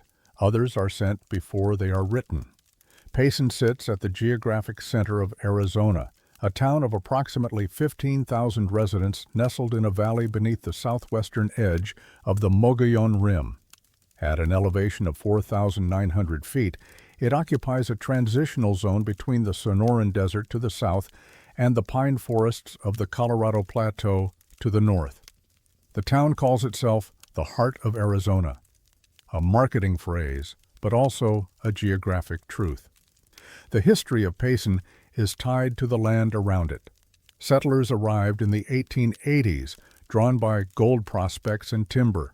The town was named for a senator who never visited it, Lewis Edwin Payson of Illinois, who helped secure a post office for the fledgling community in 1884. That post office, rebuilt and relocated multiple times over the following century, still operates today on Main Street, processing mail for residents scattered across the Rim country. The Mogollon Rim itself looms over Payson like a wall, rising more than 2,000 feet to the northeast. The forests above are dense, quiet, and largely undeveloped. Roads wind through them, connecting small communities and campgrounds, but vast stretches remain accessible only on foot.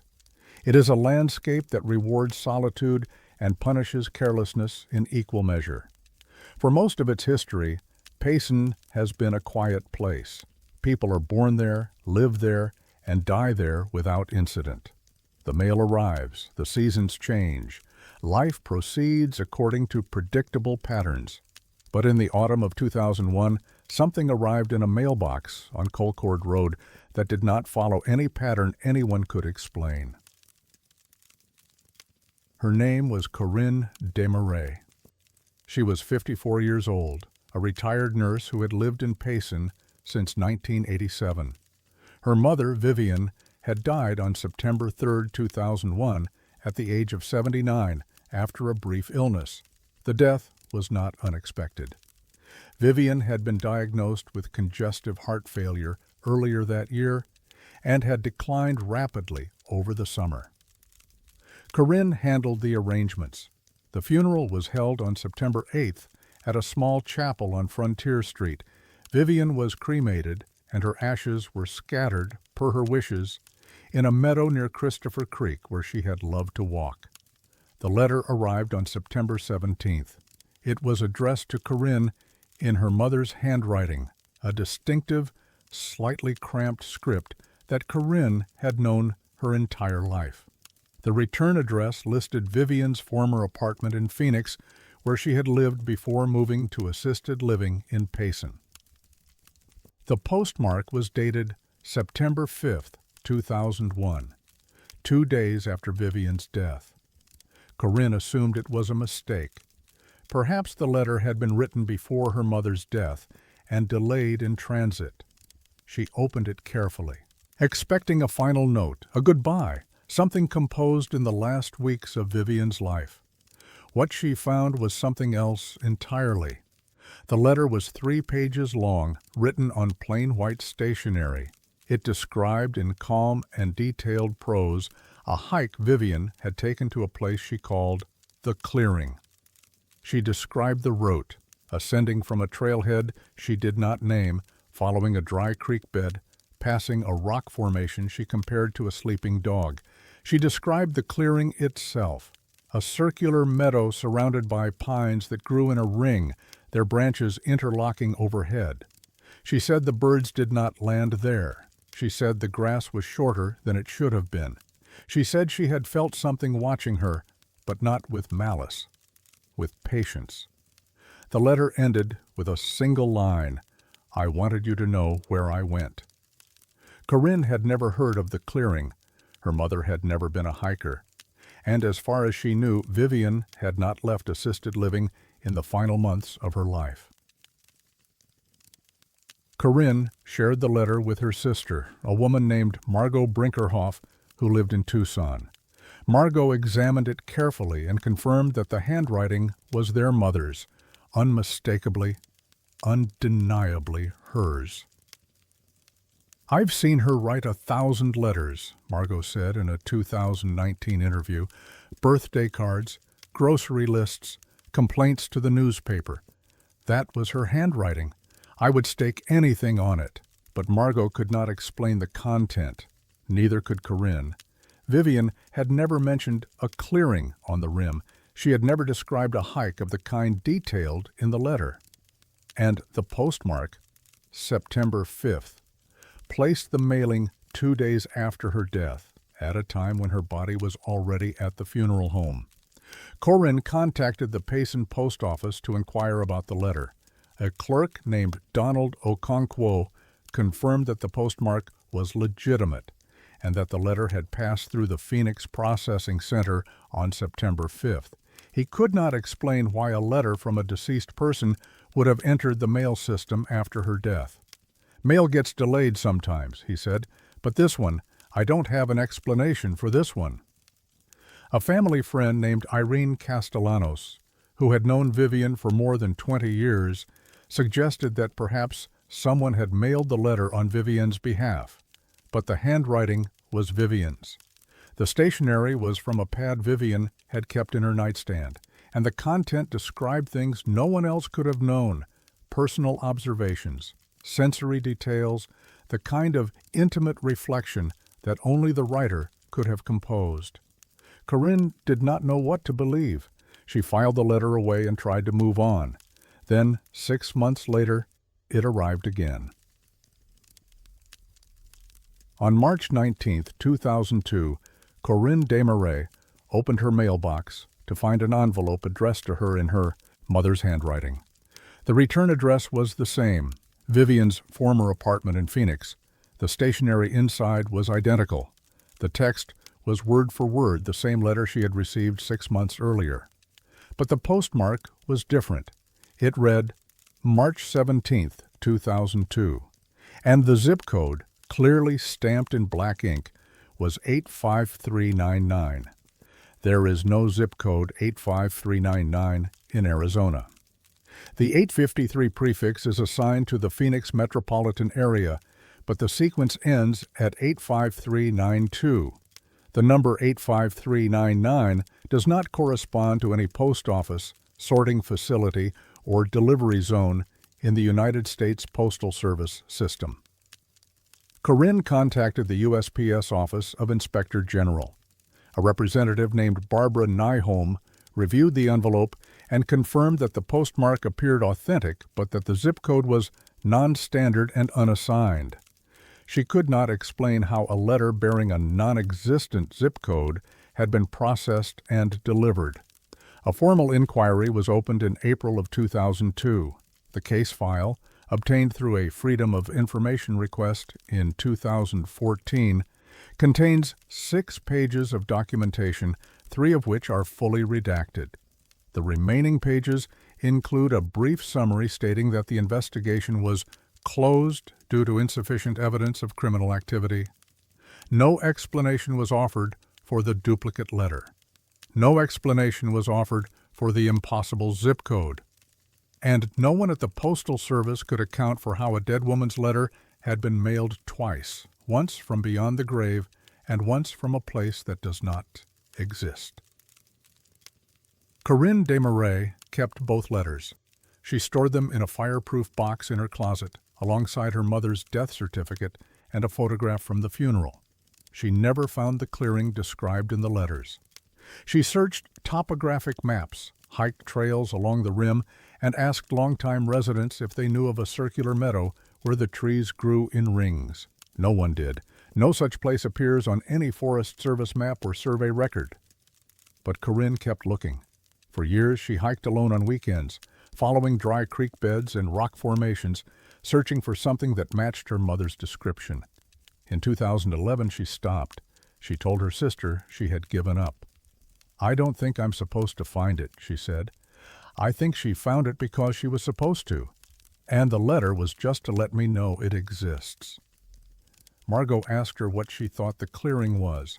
Corinne was quiet for a long time. Then she said, "I think it's where she went. After."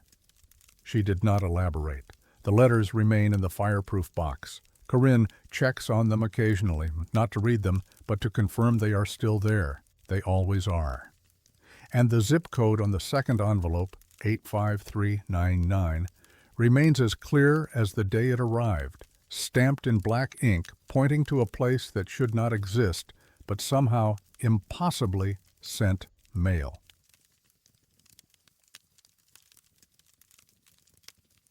"41 people stood in the same clearing. None of them have ever been found." The Rim Lakes recreation area encompasses several small reservoirs along the Mogollon Rim in the Coconino National Forest, approximately 30 miles southeast of Payson, Arizona. The area includes Woods Canyon Lake, Willow Springs Lake, Bear Canyon Lake, and several smaller bodies of water, all connected by a network of trails and forest roads that wind through dense ponderosa pine at elevations between 7,000 and 7,800 feet. The recreation area is popular during summer months. Families camp along the lakeshore. Anglers cast for rainbow trout. Hikers explore the dozens of trails that branch off from the main access roads into the surrounding wilderness. But despite its popularity, the Rim Lakes area retains vast stretches of forest that see few visitors, places where the trees grow close together and the underbrush obscures the ground. The terrain is deceptive. What appears to be a short walk from a trailhead can quickly become a disorienting journey through uniform forest. The rim itself, a geological escarpment that drops more than 2,000 feet to the Tonto Basin below, creates microclimates and acoustic anomalies that can confuse even experienced hikers. Search and rescue teams have noted that people who become lost in the Rim Lakes area often move in circles without realizing it.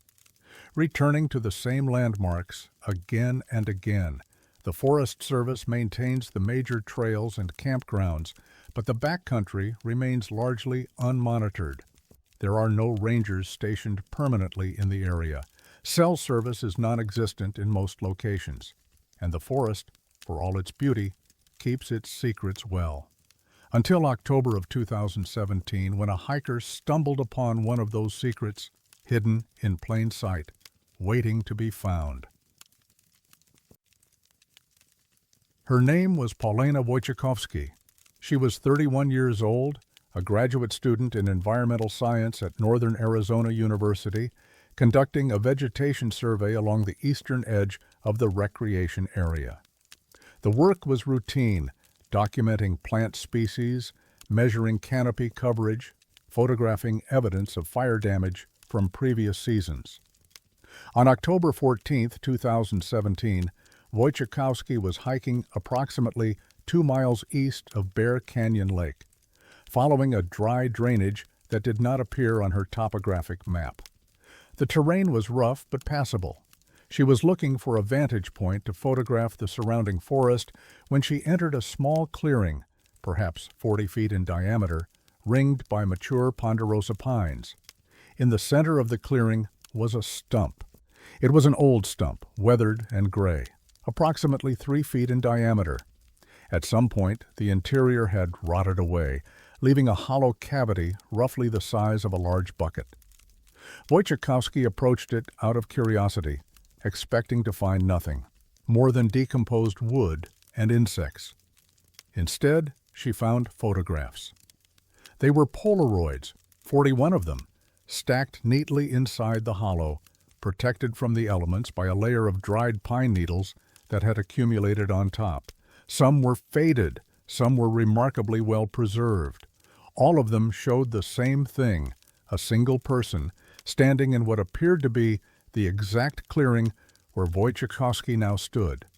The subjects varied, men and women, young and old, different clothing, different hairstyles, different eras. Based on the visual details, the cut of the clothes, the style of eyeglasses, the color saturation of the film, the photographs appeared to span at least 3 decades, from the mid-1970s to the early 2000s.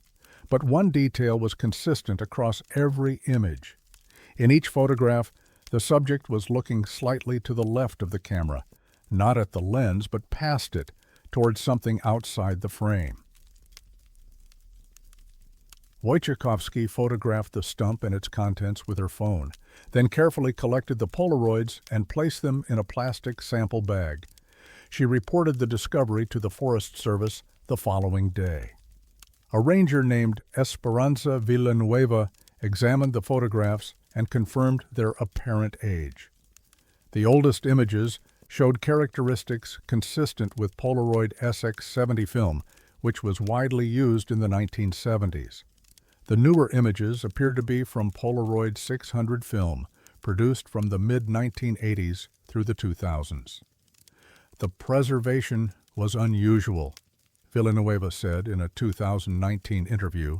Polaroids degrade quickly when exposed to moisture and temperature fluctuations. Some of these should have been ruined decades ago, but they were almost pristine.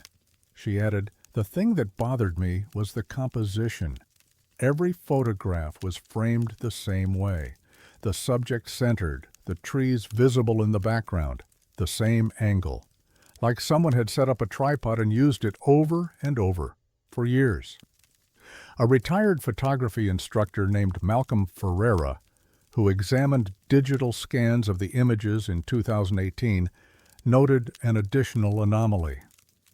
"The subjects aren't posing," he said. "In most photographs, people look at the camera. They smile, or they don't, but they acknowledge the lens. These people, they're not acknowledging anything. They're looking at something else, something to the left." He paused. "And their expressions. They're not scared exactly, but they're not relaxed either. They look like they're waiting for something to happen." No one has ever identified any of the 41 individuals in the photographs. Missing persons databases were searched. Facial recognition software was employed. Appeals were made through local media and online forums dedicated to unresolved mysteries. Nothing. The Coconino National Forest conducted a limited investigation in late 2017. A team visited the clearing, photographed the stump, and conducted a ground search of the surrounding area. They found no additional evidence. No camera equipment, no personal belongings, no indication of who had taken the photographs or why they had been stored in the hollow. The stump itself was examined by a Forest Service botanist who estimated, based on the degree of decay and the surrounding vegetation, that the tree had been cut approximately 60 to 70 years earlier, sometime in the late 1940s or early 1950s. The hollow had formed naturally as the heartwood rotted away, creating a cavity that could have served as a storage space for decades. A request for information was posted on the Forest Service website in January of 2018. It received 3 responses, none of which provided useful leads. One respondent claimed to have visited the clearing in 1992, but could not provide corroborating details. Another suggested the photographs were an art project, though no artist came forward to claim them. The third response was a single sentence: "Some places collect people." The investigation was closed in March of 2018. The photographs were transferred to the Gila County Sheriff's Office, where they were logged as "found property of unknown origin." They remain in evidence storage. A journalist named Reiko Tanaka attempted to trace the photographs' origins in 2020. She contacted Polaroid collectors, forensic imaging specialists, and historians of amateur photography. None could explain the consistency of the images or the identity of the subjects. The most unsettling thing, Tanaka wrote in an unpublished article, is that these people clearly consented to be photographed. They stood in the clearing. They faced the camera. And then they looked away toward something we cannot see. Paulina Wojciechowski completed her vegetation survey and graduated the following year. She has not returned to the clearing. In a 2021 interview, she described the experience as quiet but heavy. She said the clearing had felt ordinary at first, just a gap in the trees, a patch of sunlight, a stump. But the longer I stood there, the more I felt like I was being watched, she said. Not by a person, by the place itself, like it was taking note of me. She paused. I didn't take a photograph of myself. I thought about it. I had my phone, but I didn't do it. When asked why, she said, "Because I didn't want to be number 42. The stump remains in the clearing. The Forest Service has not removed it. Hikers occasionally visit the site, drawn by online accounts of the discovery. Most of them find nothing unusual, just a hollow stump in a ring of pines, unremarkable except for what it once contained. But the photographs are still in evidence storage in 41 years. Faces, 41 moments, 41 people who stood in the same spot and looked to the left, watching something approach, something that never appeared in the frame.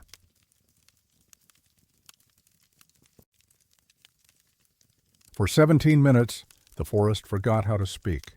The Mogollon Rim extends for nearly 200 miles across central Arizona, a limestone escarpment that rises abruptly from the desert floor to elevations exceeding 7,500 feet.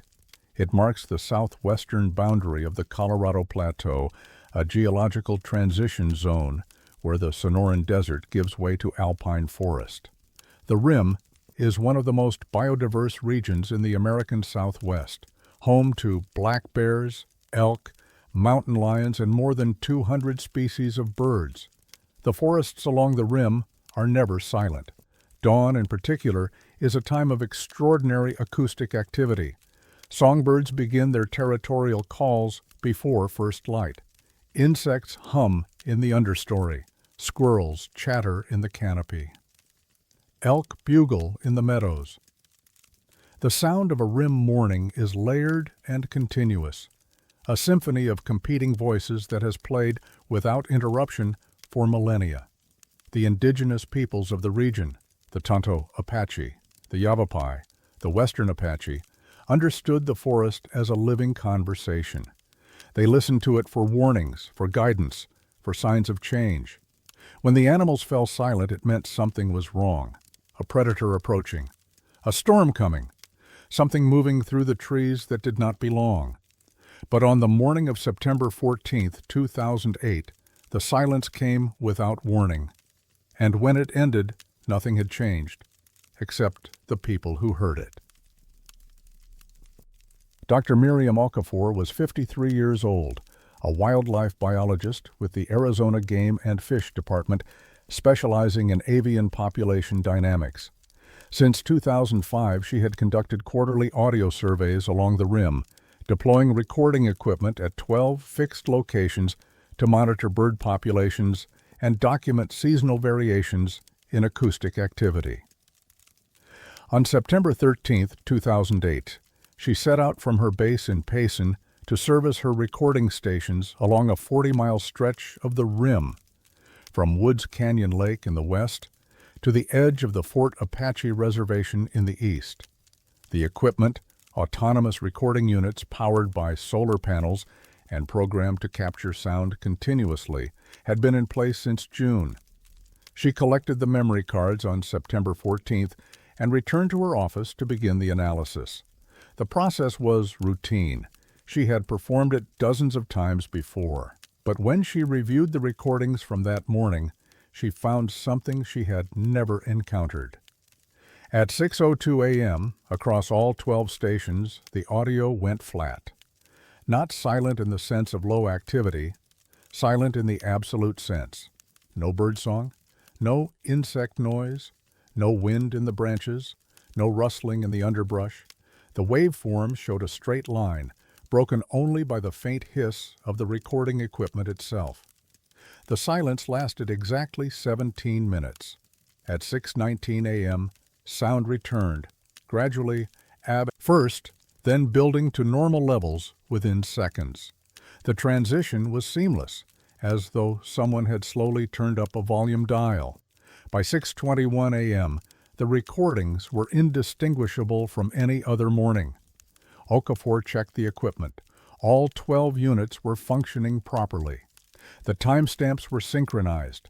The batteries were full. There was no indication of malfunction. She checked the weather data.